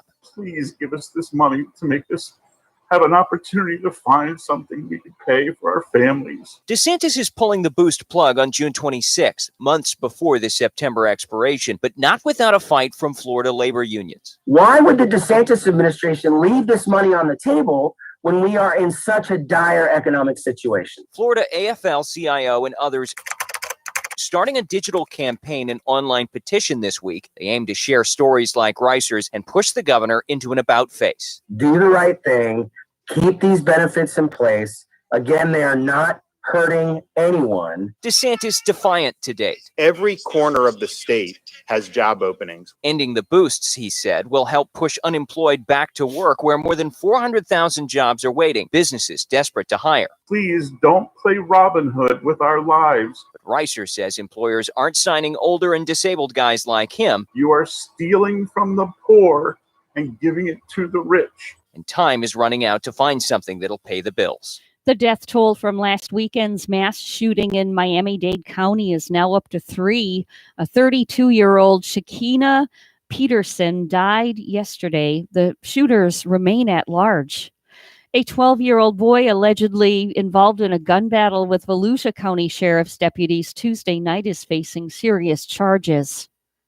Armed burglary of a dwelling. You're also charged with attempted first-degree murder of a law enforcement officer. The boy made his initial appearance before a judge yesterday. Investigators say he and a 14-year-old girl had escaped from a group home and then broke into a home in Enterprise where they opened fire on deputies. The girl was eventually shot by deputies and remains hospitalized in critical but stable condition.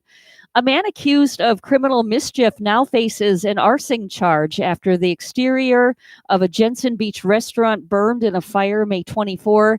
The fire damaged the exterior of Mulligan's Beach House Bar and Grill, melting chairs, burning tables, and scorching the paint off part of the restaurant. Martin County Sheriff's investigators said Godwin Keith Miller, age 47, was recorded on video setting fire to tiki flags outside Mulligan's Beach House Bar and Grill and spray painting a nearby business. The sheriff's office has not released footage of the fire being set. The sheriff's office released video that shows a man deputies identified as Miller throwing things outside the restaurant and a nearby business. Miller is in the St. Lucie County Jail on a $450,000 bond.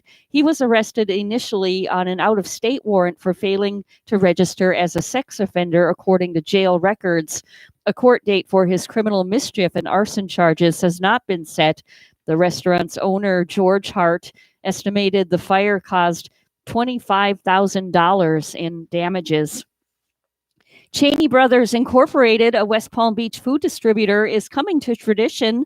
The family-owned and operated company, founded in 1925, will build a 427,000 square foot, $55 million facility on 52 acres at Legacy Park off Interstate 95 and Becker Road, which the city refers to as its jobs corridor. When completed, the facility will service restaurants and clubs and hotels in the region. Cheney Brothers CEO Byron Russell said in a news release, it also will provide a safety net for supplies if needed when hurricanes strike. And lastly, health officials have issued a rabies alert for portions of Indian River County after a raccoon attacked a person and their cat May 29, then tested positive for the virus 4 days later. The rabies alert is in effect for 60 days and includes some of these boundaries like Barrier Island south of State Road 510, Barrier Island north of Round Island Park, west of Atlantic Ocean, and east of Indian River Lagoon. If you or your pet have been bitten or scratched by a raccoon or outdoor cat in the past 2 weeks, within these boundaries, call the Florida Department of Health in Indian River County at 772-794-7440.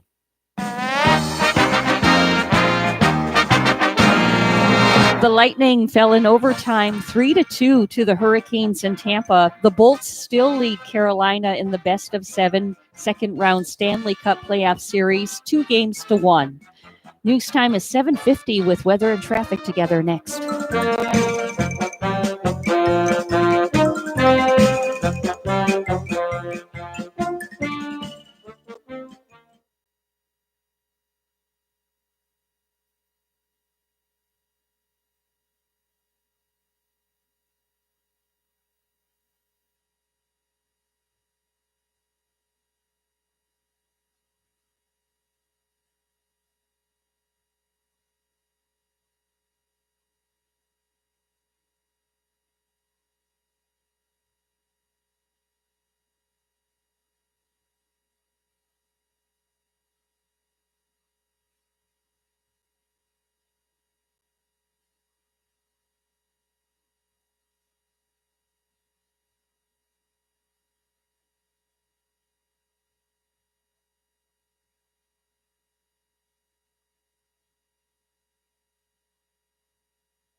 $7:51 on the Get Up and Go show with Evan and Bonnie on the Friday edition. It's time for traffic and weather together. Bonnie, what's going on? Well, we are not finding any accidents, so you can expect a nice ride. Just keep in mind on I-95 northbound in Palm City, though, at mile marker 107, there's a little bit of debris in the roadway. It looks like there's a tire tread in the center lane. I-95 northbound Palm City, use caution. There's your latest look at traffic. Right now we have 73 in Jensen Beach, and it's 47 and cloudy in Kodiak, Alaska. Here's our weekend forecast at WPTV. Happy Friday, sunshines, waking up to temperatures in the low to mid 70s. Isolated showers possible for the morning drive with some pockets of bigger downpours.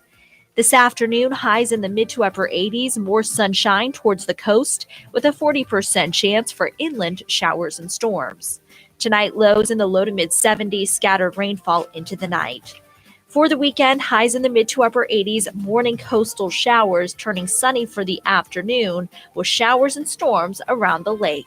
I'm WPTV First Alert Meteorologist Katya Hall on WSTU AM 1450, Martin County's Heritage Station.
If you have a suggestion for the show, we would love to hear from you. Send us an email to WSTUmorningshow@gmail.com. Now let's get back to the Get Up and Go show. Here's Evan and Bonnie.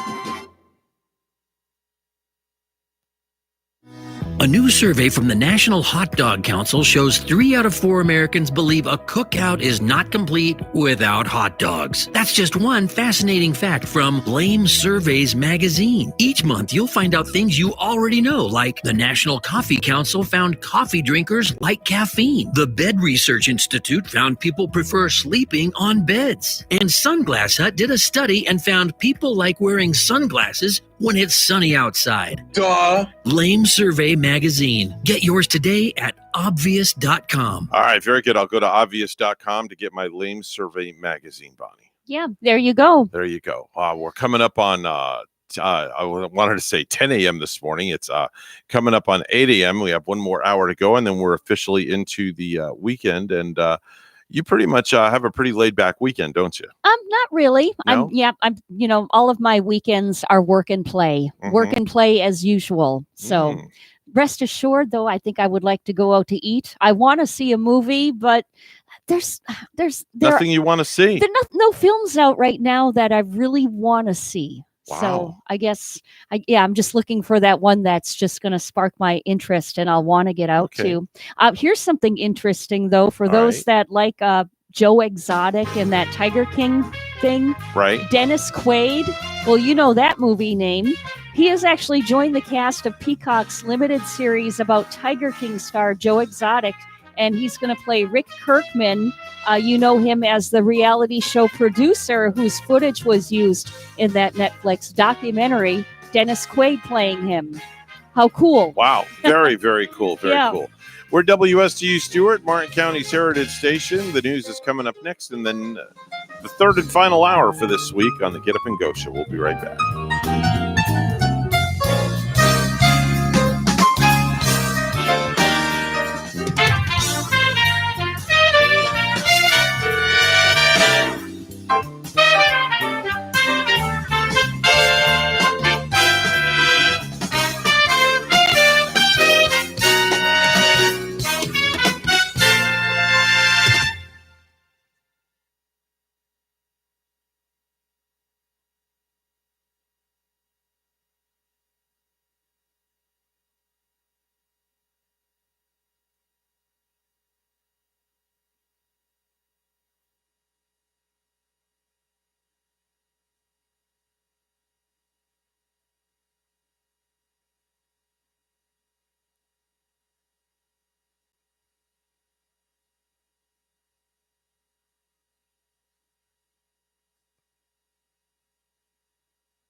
Coming to you live from Stuart, Florida, the greatest little town in the world.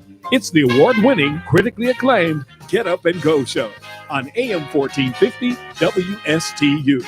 You're invited to call the show anytime at 772-220-9788. And now, broadcasting live from their palatial studios, here are your hosts, Evan and Bonnie. Oh, thank you very much, Mr. Announcer. Hour number 3 on June 4th, 2021. Put some south in your mouth. Yeah, we'll put some south in my mouth. That's for darn sure. How hard is it to talk into a microphone? It's not very hard to talk into a microphone. Do you have any idea what time it is? Yes, I do know what time it is. It is 8:07 right now. Mr. Clock, would you verify that? It's now 8:07 a.m. That's right, 8:07 a.m., top of the morning to you and yours if you're listening to us. Open phones in this segment at 220-9788, 220-WSTU. We would love to hear from you this morning on a Friday morning. Bonnie, open segment this time. What do you want to talk about this morning? Well, we can talk about anything you want to talk about. Maybe I just want to mention a little bit something going on. And to the nice listeners, if you know of anything that's going on in our area this weekend, you can always let us know about it. We invite that. And, maybe tomorrow morning, usually on Saturdays, Evan, I get on my running sneakers. Mm-hmm. Tomorrow, you too can get on your walking sneakers and come out to Sportsman Park. You I know where exactly that is. where that is. Sure. That's right by your house, actually. Yep, Irving Street in Port St. Lucie. They're Mhm. right across the street from the beautiful swimming pool at Ravenswood and the library. Mm-hmm. In that area, people are going to be walking tomorrow morning. They're walking against domestic violence and sexual assault. So check-in starts at 7 a.m., free coffee included, donuts, juice, and you can even warm up before the walk with some Zumba at 8 a.m., and the walk begins at 8:15, and starting at 9 a.m., guests can enjoy some guest speakers, some prize giveaways, raffle, free hamburgers and hot dogs, drinks, and face painting. Of course, this is going to cost you for an adult $25. Kids are $10. A free T-shirt will be included while supplies last. Mm-hmm. But all of this says you're walking against domestic violence and sexual assault tomorrow morning in Port St. Lucie. Sounds really good. And, I like that area, and I've run many times around that track on some afternoons. It's just a nice free place for people over there to be able to go out and walk, do some running. It's just like a really, really nice park in that area. Mhm. And I'm really appreciative, thankful that we do have it in Port St. Lucie. They also have something that's called the Jazz Market on the waterfront. Oh, A really? historic downtown area from 8 to 1. That's up in Fort Pierce. It's Fort Pierce Jazz and Blues Society, and it's happening on Indian River Drive 8 to 1 tomorrow morning. on Saturday. Yeah, from 8 to 1. The Jazz Market. And I Jazz love going Market. down to that Fort Pierce area too. I like to get there really early, and park there right on 2nd Street in front of Mhm. some businesses. Mhm. And then you just do that little walk right around the corner. And that's where you can usually find all of the hoopla going on. with They've the also vendors. got food trucks happening in Tradition Square today, as a matter of fact. Food Truck Friday. How good are the food trucks? Oh Who my are they going to gosh, have they're there? good. I don't know who they're going to have, but it's a great event because the first Friday of every month they have food trucks there. Oh, yeah. So all the different types of food trucks are going to be on hand. Oh, go out there and just make your palate feel it like it's appreciating you. Oh man, let me tell you, it's going to be really good. And then also happening this weekend, you've got Treasure Coast Park and Watch up at Causeway Cove Marina.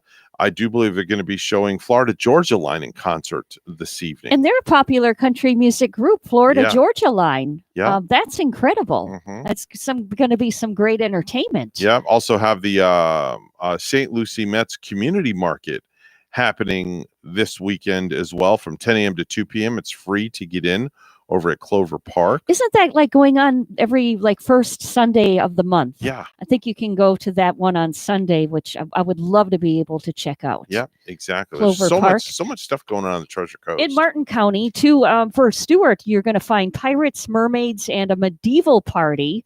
Oh, wow. 4:30 to 9 p.m. on Sunday. And this is going to be 26 Southeast 6th Street in Stewart. And those who love pirates, folklore, wenches, mermaids, and medieval times can enjoy some table vendors, live entertainment, including 3 music acts, a pirate and mermaid props, games, prizes for best costume, food for sale from Boogaloo's Jerk and Jamming Barbecue. Oh, wow. Admission is $9 for this event on Sunday in Stewart. All right, sounds good. We have a call. Hi, good morning. You're on the air. Yeah, man. Hey, Fredo, how you doing, buddy? I just want to announce I'll be at Tradition Square today with my foot massage and barbecue today. Yeah, man. Oh, wow. You're going to be part of the food truck frenzy. Yeah, man. Okay. And also, it's going to be ladies' night. So it'll be ladies only getting their foot massage. Yeah, man. And what's the fee going to be? It's free for all ladies. Yeah, Free man. for all the As long as they ladies. provide me their phone number, I will massage their feet and they'll get it for free. Yeah, man. Wow. Oh, man. Tell us about the food that you serve out of your food truck, because I'm curious. I want to make sure that it's good quality food for our listeners if they want to happen to go and check you out. Yeah, man. We got the baby back barbecue ribs, my own special recipe. Yeah, man. And then I got the fish fry. I get some good cod. I batter it up real good. I use Mama's recipe on the batter. Yeah, man. And then fry that bad boy up. We also got coleslaw. Yeah, man, that I get from Publix. Anyways, and then I also will have a little area where it's all nice and comfy to get your feet massaged. Yeah, man. So now I do have a question for you. You do not make your coleslaw from scratch. Possibly. Possibly. Well, you just said on the air that you get it from Publix. I did not say that. Bonnie? Now, you can't find it from somewhere and say that you made it. Yeah. You have to give Publix the props if they truly did. Yeah. It's just like me buying the KFC coleslaw and saying that I made it, but nobody would believe that anyway.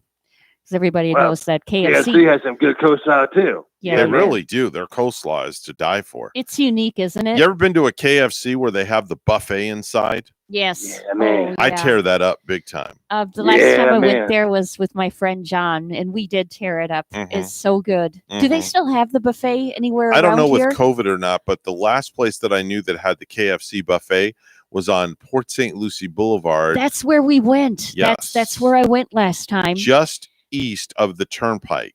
And they have one there. Bayshore. And Yeah. I think there's a buffet. There's always been a buffet too over by the Makeda restaurant, Jensen Beach Boulevard and US 1. All right. In that area where there's Dollar Tree. Okay. So, Fredo, you're going to be at the food trucks today, and then where else? What's on your agenda for this weekend? Well, this weekend, me and Bentley be hosting our morning radio show. Yeah, man. What? You and Bentley. You and Bentley? Yeah, and Big Kitty, remember? We called you one time. Actually, you called us.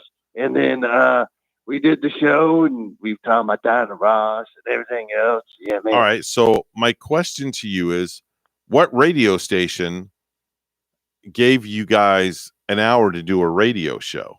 WFDO. Yeah, man. F is in Frank, D is in dog, O is in Oscar. Yeah, man. I've never heard of WFDO. Have you, I Bonnie? haven't either. What neck of the woods? Yeah, what neck of the woods is this in? Well, it's AM, and you pretty much got to be under the tower to hear it. Yeah, man. Right under the tower. Oh, so it's a low power FM. Yeah, bird flies over. You might interrupt the signal for a minute or two, but you'll come back on. Yeah, man. Oh, okay. Yeah, man. So what city is the tower in? Because I'm real curious about this radio show. I really want to hear it. Well, you've heard it before. Can't say I have. Yeah, remember you called the show. Okay. Yeah, I man. don't remember, Bonnie. He's been Big working Kitty a does lot. the news and the weather, He and then we probably- talk about we do the birthdays and some okay. stupid news and all that stuff. Yeah, man. Wait a minute. You're stealing our ideas. Oh boy. You No, I'm can't not. you can't do the same kind of show we do.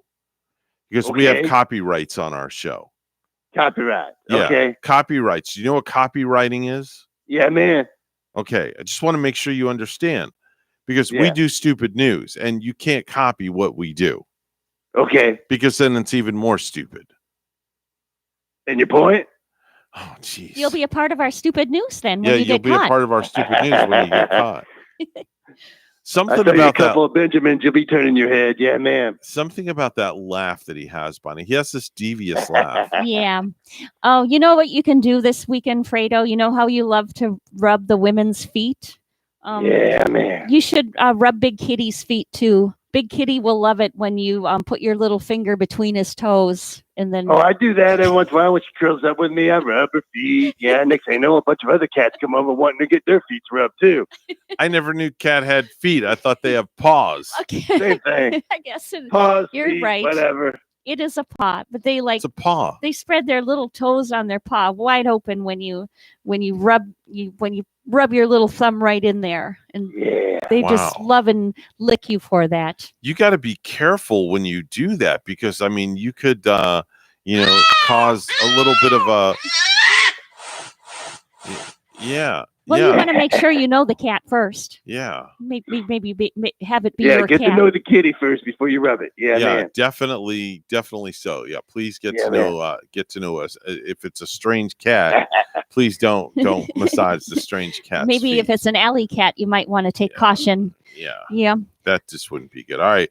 Well, listen, we're gonna let you go. We do have a radio show that we need to do.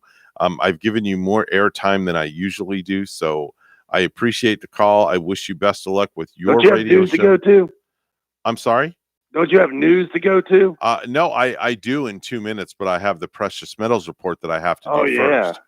You know, would you That's like about to hot give the leaving. Yeah, man. would you like to give the precious metals report this morning?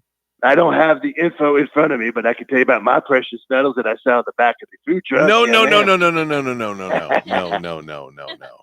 Okay, no, I can't do that. I can tell you that gold. Well, first, let me say, Fredo, who is the precious metals report brought to us by? Frank Levy, ain't it? Good old Frank Levy. I met Frank Levy back in No. 65. Yeah, man. Oh my gosh, no! All right, Fred, I'm going to let you go. Oh, Yeah, man. You're being silly. All right, bye. It's time for the precious metals report. It's all brought to you by St. Lucie Jewelry and Coin. Gold is opening up at $1,874.50 an ounce, and silver opening up at $27.40 an ounce. That is the precious metals report, and it's all brought to you by St. Lucie Jewelry and Coin.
$8:20 right now on the Get Up and Go show with Evan and Bonnie. It's time for news, all brought to you by Florida Blue, your local Blue Cross Blue Shield, helping families take control of their health for more than 75 years. Bonnie's got the headlines. Good morning, Bonnie. Well, good morning once again. The death toll from last weekend's mass shooting in Miami-Dade County is now up to 3. 32-year-old Shaquinqua Peterson died yesterday. The shooters remain at large. Federal prosecutors are investigating Congressman Matt Gaetz for obstruction of justice. It involves a phone call Gaetz had with a witness connected to an ongoing probe into the Florida Republicans' alleged sexual relationship with a minor. COVID-19 hospitalizations in Florida are at their lowest level in over a year. The Florida Hospitalization Association says the numbers declined 19% in just the past 2 weeks. Before its anchors away on cruise ships, 3 Florida South mayors are asking the governor to pull up his anchor. Tying the cruise industry to jobs in the post-pandemic economic recovery, the mayors of Broward County, Fort Lauderdale, and Hollywood have sent a letter to the governor asking that he drop his vaccine passport ban. Broward Mayor Steve Geller says the CDC and the public have spoken, supporting vaccine mandates on ships. You're not going to get ships sailing out of Florida if they can't guarantee their passengers that the other passengers and crew have been vaccinated. The positivity rate in Broward has dropped to 2.1%, with the state leading nearly 60% of all eligible residents being vaccinated. Erica Rodriguez, Miami. Thousands of pounds of supplies and experiments are on their way to the astronauts on the International Space Station. 3, 2, 1, 0. Ignition. Liftoff. And liftoff of the 22nd SpaceX cargo resupply mission, bringing new solar arrays to the International Space Station. The Falcon 9 rocket carrying the Dragon cargo capsule lifted off from Cape Canaveral as scheduled at 1:29 p.m. local time. Health officials have issued a rabies alert for portions of Indian River County after a raccoon attacked a person and their cat on May 29, then tested positive for the virus 4 days later. The rabies alert is in effect for 60 days and includes the following boundaries: Barrier Island south of State Road 510, Barrier Island north of Round Island Park, west of the Atlantic Ocean, and east of Indian River Lagoon. If you or your pet have been bitten or scratched by a raccoon or outdoor cat in the past 2 weeks within those boundaries, call the Florida Department of Health in Indian River County at 772-794-7440. Lastly, Ross Fuller walked away with more than just a great experience following his appearance on The Price is Right Wednesday morning. The Stewart resident took home a new Le Creuset cookware collection and kitchen island, in addition to a trip to Chicago, complete with a 5-night hotel stay and city excursions. Though Fuller didn't make it to the final showcase, he said he's very happy with his winnings and believes they were some of the best prizes of the day.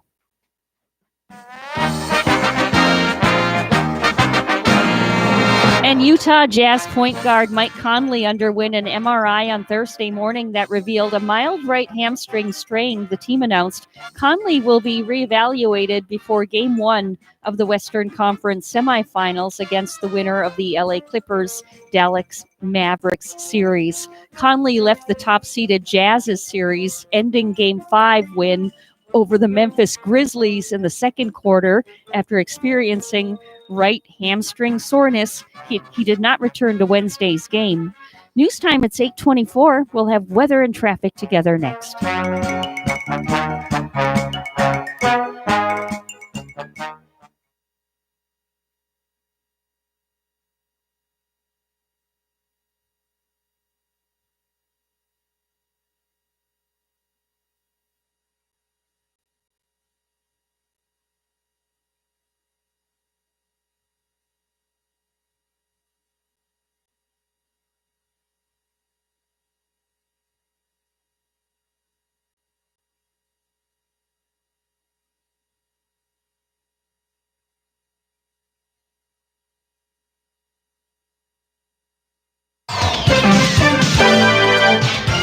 $8:25 right now on the Get Up and Go show. It's time for traffic and weather together, all brought to you by Code Red Roofers. Bonnie? Taking a look at our latest report from the Florida Highway Patrol, we are seeing some debris in the roadway on I-95 northbound in Palm City.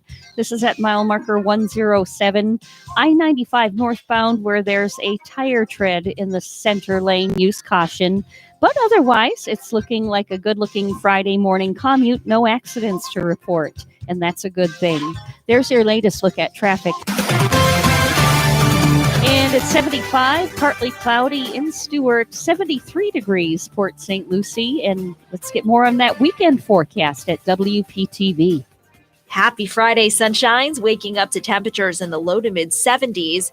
Isolated showers possible for the morning drive with some pockets of bigger downpours.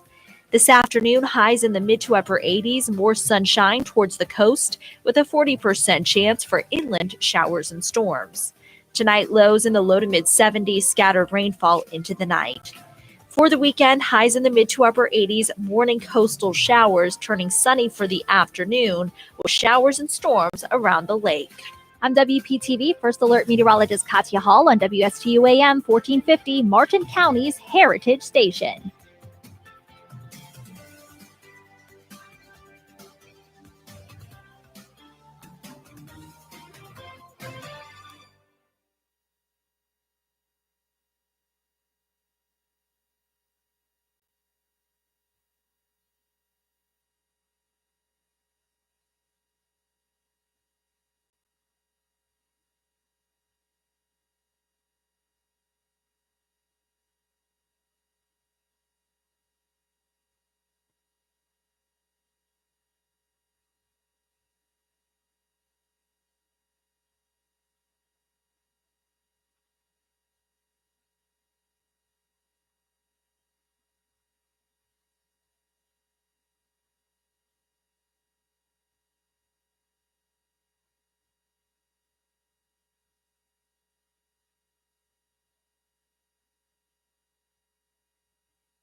You're listening to the Get Up and Go Show with Evan and Bonnie on Martin County's Heritage Station, AM 1450 WSTU. Now let's get back to the program with Evan and Bonnie. 8:30 right now on the Get Up and Go Show with Evan and Bonnie. Without further ado, let's check in with outer space right now. Randy Siegel is standing by with the latest. What's up, Randy? Good morning. Well, it was on this date in history, back in 1974, that NASA began the structural assembly for the new space shuttle, Enterprise. Enterprise would be a test vehicle, and as you would expect, because it carried the name Enterprise, when they rolled that vehicle out of the assembly factory, they had the fans of Star Trek there. Yep, from Gene Roddenberry to William Shatner, the whole crew was there when they rolled it out. And then, on this date in history, NASA used the Voyager 2 spacecraft and it explored the planet Neptune. And then on the 6th, there was a very ugly, if you will, mission that took place. The Russians had launched 3 cosmonauts on a mission to outer space and to visit the Salyut space station. However, when the 3 astronauts returned to Earth, they perished. And the reason why they perished was because a small area that was left open as they came out, as they were coming down from their parachutes, let all the air escape. And as a result, they had no oxygen to breathe. So the Russians lost Gregory Dubovsky, Vladimir Volkov, and Peter Patsayev. They all perished on the 6th. This was 1971. And then we had the launch of the Venera 16 spacecraft headed to Venus. And I only bring that one up because we're now getting ready to send 2 probes to Venus from the United States, which should prove to be very, very interesting. SpaceX continues to have a pretty good record, to say the least. SpaceX yesterday launched another set of solar arrays headed for the International Space Station. This mission was launched at 1:29 yesterday afternoon, heading for a Saturday docking with the International Space Station at about 5 a.m. in the morning. The good part about this is the spacecraft for the astronauts are carrying new stuff for them to eat, something that they haven't seen in quite a while. It's carrying, along with it, plaque-fighting toothpaste. It's carrying along new solar cells, fresh lemon, onions, avocados, cherry tomatoes. All of those will be good news for the crew on board the International Space Station. In the trunk of the Dragon vehicle are new solar arrays, the first new set of solar arrays that will be arriving on the International Space Station. These solar arrays basically will go on top of older solar arrays that are already there. However, it will increase the power for the space station quite dramatically. There'll have to be spacewalks to connect them, which they will get to next month or possibly later this month. And they're preparing for all the things that are necessary to give the space station a longer life. The United States is in negotiations with Russia right now about getting ready for longer flights to take place. They want to be sure that the space station will continue to be a viable place, even though the Russians are saying that they have carried out all of their major scientific experiments that they want on the station. The President, Vladimir Putin, met with Dmitry Rogozin, the head of Roscosmos, and said that we will support you before we build our own space station. This space station is supposed to be put together in the not too distant future for the Russians. They know that in 2028, possibly extending to 2030, the current space station will have used its useful life. So Russia wants to be sure that they have their own modules that they can put together in space and have their own space station. So there's a possibility we'll have 2 stations in orbit at the same time. The draft space station will begin before the end of the summer, according to Roscosmos. The launch of Russia's next probe to the moon may be postponed. They have not been back to the moon for 45 years, and they could have a delay on the instruments that will be used for that flight. They're still aiming for October of this year, but it's farther away. Dmitry Rogozin also said that he dreams of flying into space as a space tourist. So it'll be very interesting if they're able to have tourist flights for Russia. The next mission that will take place is not a long time. In fact, Sunday, SpaceX will launch the Sirius XM-8 satellite, and that launch will take place during an hour and 59-minute window that opens up at 12:26 a.m. on Sunday. Once again, a testament to SpaceX and their ability. When they launched the satellite yesterday, it was with a brand new first stage. And when it launched, you could see how gleamy white that vehicle was. Well, it landed on the drone ship. So now they'll get to use it over again. Only now, next time they launch it, it'll have a little bit of soot on it. Bill Nelson, NASA's administrator, will be meeting with Dmitry Rogozin, not in person, but over sat phones. They'll speak about the programs and whether or not the U.S.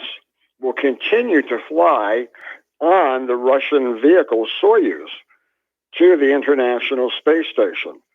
Also, they have not signed the agreements yet that would have Russia flying their cosmonauts to the International Space Station aboard an American vehicle. We have Dragon, and the hope is that before the end of the year, we'll have Spaceliner from Boeing that will fly to the International Space Station. So a lot of negotiations are going on with that particular mission. Now we have Axim Space, who is getting ready to lease a contract with the space agency as well as SpaceX to launch missions to the station. The first mission that will be finalized is one that will carry in early 2022 NASA astronaut Michael Lopez Allegra, along with 3 customers, Larry Connor, Mark Pathé, and Etan Stribble. On Monday, we'll tell you about other crews that they have put together, as well as what happened over the weekend. So until then, have a great day, everybody. Thank you very much. That's Randy Siegel with the Space Report. He's on the program each and every weekday at this time, giving us the latest and greatest pertaining to all things NASA. Time to head on over to Ellie's Downtown Deli, where Bonnie's standing by with some of the latest and greatest delicacies that even a person that has no more room for food in their belly can make room for what Ellie's Deli has to offer. And it tastes so good, so you really want to, and you can make it a fresh, hot sandwich today. Ooh, these sandwiches are yummy. Mark has the sausage, pepper, and onion sub. It's on garlic toasted sub roll, topped with sweet Italian sausage, sauteed peppers and onions. You get your tomatoes, oregano, provolone cheese on this one too. Or you can make it a spicy Italian chef salad today with mixed greens. Top that off with ham, salami, capicola, tomatoes, provolone cheese. You get banana peppers, olives on this one, red onion too. Serve with your choice of a salad dressing. For dessert, enjoy some fluffy coconut cream pie. Maybe make a tasty chocolatey Oreo pie. And Ellie's Downtown Deli in Stuart now has their patio back open.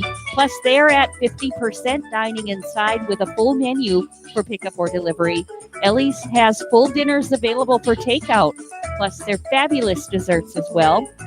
Call 772-781-6605 to order and pick up today. They're located at 18 Southeast 6th Street, just off Colorado in Stuart. Call 772-781-6605. Ellie's Downtown Deli in Stewart. 8:41 on the Get Up and Go show with Evan and Bonnie. It's the Friday edition. Time to head over to the news desk. It's all brought to you by this segment by St. Lucie Jewelry and Coin for the best deals in town on precious metals. It's always St. Lucie Jewelry and Coin. Make sure and stop by and say hello to Mr. Hockalevy. Here's Bonnie with the headlines. Good morning, Bonnie. Good morning. Once again, a 12-year-old boy allegedly involved in a gun battle with Volusia County Sheriff's deputies on Tuesday night is facing serious charges. Armed burglary of a dwelling. You're also charged with attempted first-degree murder of a law enforcement officer. The boy made his initial appearance before a judge yesterday. Investigators say he and a 14-year-old girl had escaped from a group home and then broke into a home in Enterprise where they opened fire on deputies. The girl was eventually shot by deputies and remains hospitalized in critical but stable condition. Florida labor unions are urging the governor to rethink early withdrawal from the federal program boosting unemployment benefits. WPTV's Capitol reporter Forrest Saunders has the story. If there's hope, I am going to fight for it.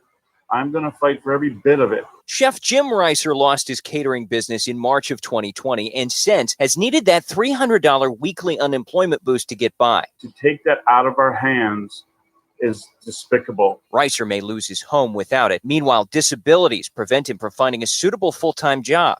Please give us this money to make this have an opportunity to find something we can pay for our families. DeSantis is pulling the boost plug on June 26, months before the September expiration, but not without a fight from Florida labor unions. Why would the DeSantis administration leave this money on the table when we are in such a dire economic situation? Florida AFL-CIO and others starting a digital campaign and online petition this week. They aim to share stories like Reiser's and push the governor into an about face. Do the right thing.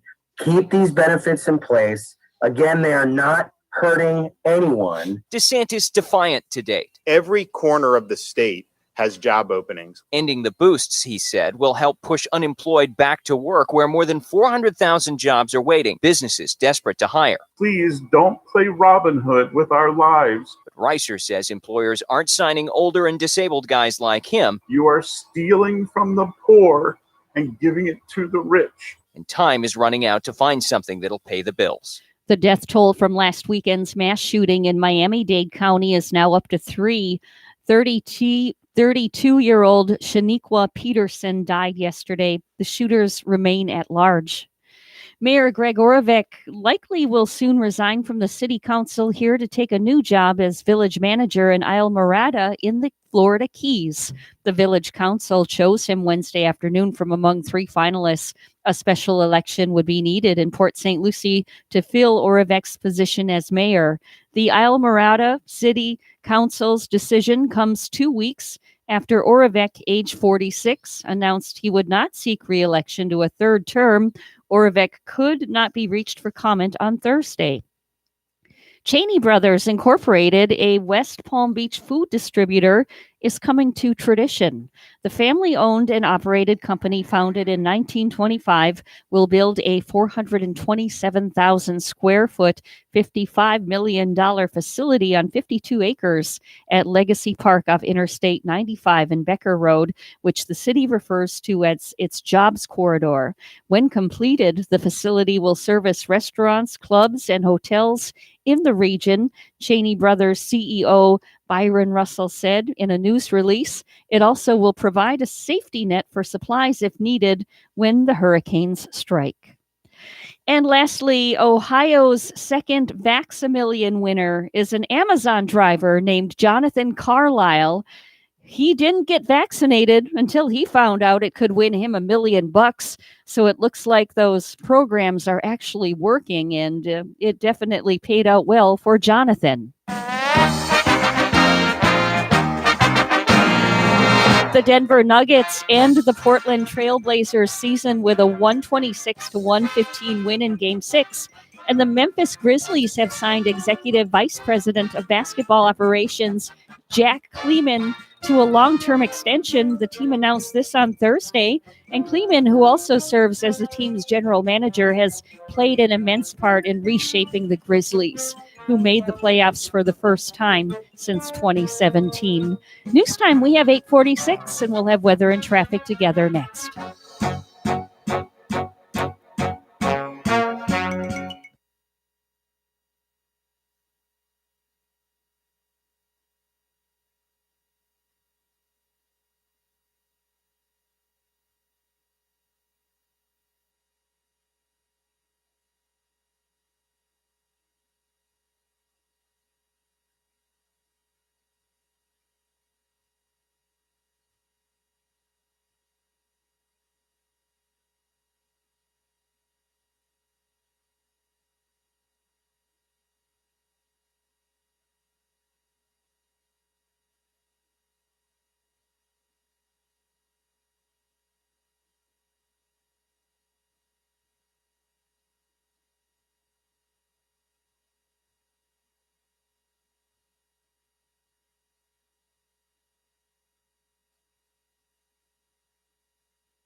$8:47 right now on the Get Up and Go show with Evan and Bonnie. It's time for traffic and weather together. Bonnie, what do you got? We have a nice clear pathway on the road ahead. So if you're heading out on this Friday morning and you're getting on I-95, you're getting on the Turnpike, enjoy.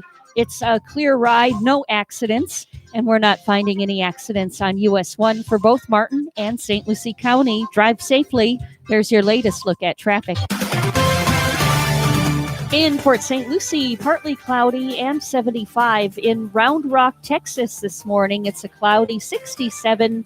Here's our weekend outlook at WPTV. Happy Friday, sunshines, waking up to temperatures in the low to mid 70s. Isolated showers possible for the morning drive with some pockets of bigger downpours. This afternoon, highs in the mid to upper 80s, more sunshine towards the coast with a 40% chance for inland showers and storms. Tonight, lows in the low to mid 70s, scattered rainfall into the night. For the weekend, highs in the mid to upper 80s, morning coastal showers turning sunny for the afternoon with showers and storms around the lake. I'm WPTV First Alert Meteorologist Katya Hall on WSTU AM 1450, Martin County's Heritage Station.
If you have a suggestion for the show, we would love to hear from you. Send us an email to WSTUmorningshow@gmail.com. Now let's get back to the Get Up and Go show. Here's Evan and Bonnie.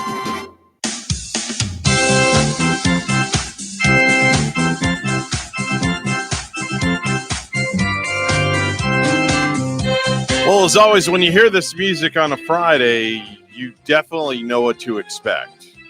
Except you may expect the unexpected, because normally the rabbi is here, but the rabbi is not here. So in place of the rabbi, we have Rabbi Christian. We're going to call you Rabbi Christian this morning. Yeah, I'm only half as good as Rabbi Christian. So I will try my best. There's no way filling the shoes of Rabbi Durbin. A, I don't have the hair. B, I'm not as handsome. And C, I'm not Jewish. Well, that and D, your wife doesn't have pink hair. This is true. Yeah, I don't think, maybe back in the day she did, actually. I think I saw some pictures with her with some pink hair. So maybe her and Rabbi Rose need to hang out. Yeah, I was very surprised when I saw Rabbi Rose for the first time, and I never envisioned the two of them. You know, I guess that's what I get for, in envisioning when I saw Rabbi Rose with the pink hair, and then, Rabbi Matthew as well. I never would have envisioned those two together. Were you imagining Rabbi Durbin with a much more traditionalist, classicist type of gal? Yes, very, very. That's not what you're going to get. Bonnie, even though she's a little bit more conservative in her approach to the religion, she is definitely a little more creative and outside the box than Rabbi Durbin. Bonnie, she had pink hair and everything. Very, very attractive, the young lady, I will say. Yeah, I've seen the two of them together in the pages of, I think it's like the Stewart magazine or some sort of thing where they show people at business functions and hanging out in town. Mm-hmm. And the lady looks classy and fun. Yeah. So, and creative, like you said. Yeah. Well, it's good to hear you have some sort of sound reinforcement in your room today, opposed to last week when you sounded like you were in this huge empty Madison Square Garden or Yankee Stadium with this huge echo where it would say, now coming up to bat, Father, Christian. As I was leaving. Does it sound better today? It actually does. It does 10 times better than last week. Yes. Oh, that's good. That's good. Yeah. I changed locations and not in such a cavernous place of the home. So hopefully this is better. How do you like your new toy, by the way? I think if it's making things sound 10 times better, I need all the help I can get. So I like it. It's sounding good too. Well, you're going to have to give us our Yiddish word of the day because Rabbi Matthew Durbin is not here today. So you're going to have to deliver and bring us the Yiddish word of the day, give us the meaning and use it in a sentence. Well, the Yiddish word of the day, I would have to say is shmegeg. Shmegeg. Has he said that yet? Shmegeg. Bonnie, have we had shmegeg yet? No, but I've heard shmola with Laverne and Shirley. Okay. it sounds like something. I've heard shmata. I've heard Shemazel. Yeah. Shemazel Incorporated. Yes. Right. So could you give us a definition of the Yiddish word of the day, please? So shmegeg it's a bunch of baloney. If you're just blowing a bunch of hot air, it's nonsense. So I would just say having me come up with as an Episcopal priest, the Yiddish word of the day is just a bunch of shmegeg. Wow. It's just a shmegeg. So are you saying ridiculous. our morning show is a bunch of shmegeg then for 3 hours? That's right. Usually when people say when they hear my sermons on Sunday mornings, that was a bunch of shmegeg if I ever heard some. So what's on tap for Priest? Is it both of you today, or is it just you with a guest? No, it's just going to be me. So I'm bringing in a colleague, Reverend Hershey Mallet Stevens. She does a lot of things, but one of them is she's leading communities in storytelling to help them with healing communities, but also finding their way with God. How do you tell your story to find your story with God? Because your story is God's story. She's very good at this, and she's worked at the National Church. She's worked with the presiding bishop. So we're going to have her on talk about the importance. when you go to Christ Fellowship and Mm-hmm. the pastor tells us a story in his sermon, Right. that it gets personal, it gets intimate, and all of a sudden you're just sucked in. Right. And we're going to hit upon that. Why is that so important for us as a community, not just as priesters and pastors, but priests and pastors and rabbis? Wow, she's going to get into that. I really like the fact that you just brought that up at Christ Fellowship when they deliver the message. They just don't deliver a message. It becomes personal, where they tell a story and put a whole story behind the message, which really grasps your attention. That's it's I've learned time and time out that when I try to get theological and do all this great scholarship work and read what all the experts are saying and dig around in the biblical Hebrew, biblical Greek, people are like, okay. Once I get intimate and talk about my own vulnerability, a story from someone else's life, a testimonial, that's when people get it. That's when the gospel clicks. Yeah, it's kind of like when Gavin, they interviewed Gavin when they did that TV piece at over a year ago, and they asked Gavin why he chose to play the part of the kid getting bullied, because he could relate to that part, because he was also that kid that did get legitimately bullied through middle school and high school. So it's a reality for him, and it's personal for him. Yeah, and when people hear you being personal and intimate, it's what makes acting so powerful. You give people permission to be vulnerable, permission to feel the pain, permission to go into their own hearts. Because normally in our typical 9-to-5 jobs, and even at home, we don't have many opportunities to just drop down the barrier and say, this is my vulnerability. So a good sermon, a good play, art usually is one of the key places, or good therapy will allow you to get vulnerable. And hey, listen, we got to get you to come hang out with us 1 hour in here, like in the 8:00 hour one day. Yeah. On a weekday, and just come and hang out with us for the final hour and do the show with me and Bonnie, if you'd be up for that. And that's no oh, that'd be so much fun with Bon. Yes, definitely with Bon. It would Definitely, be without fun. a doubt. Make sure and tune in to Priest and a Rabbi. They're going to be coming up just a little bit after 9:00 this morning. That's a wrap for us. We're done. We're like yesterday's kitty litter. We are out of here. Remember, if you have good values on the inside, you won't look for validation on the outside. And that quote comes from Dr. John Maxwell, Bonnie. Oh, I thought you were going to say Dr. John Millay. No. which could very well come from him, No. too. Hey, enjoy your weekend. Take care. Be safe. All right. Take care. Be safe, folks. Have a great weekend, and we will speak to you soon right here at WSTU Stewart, Martin County's Heritage Station.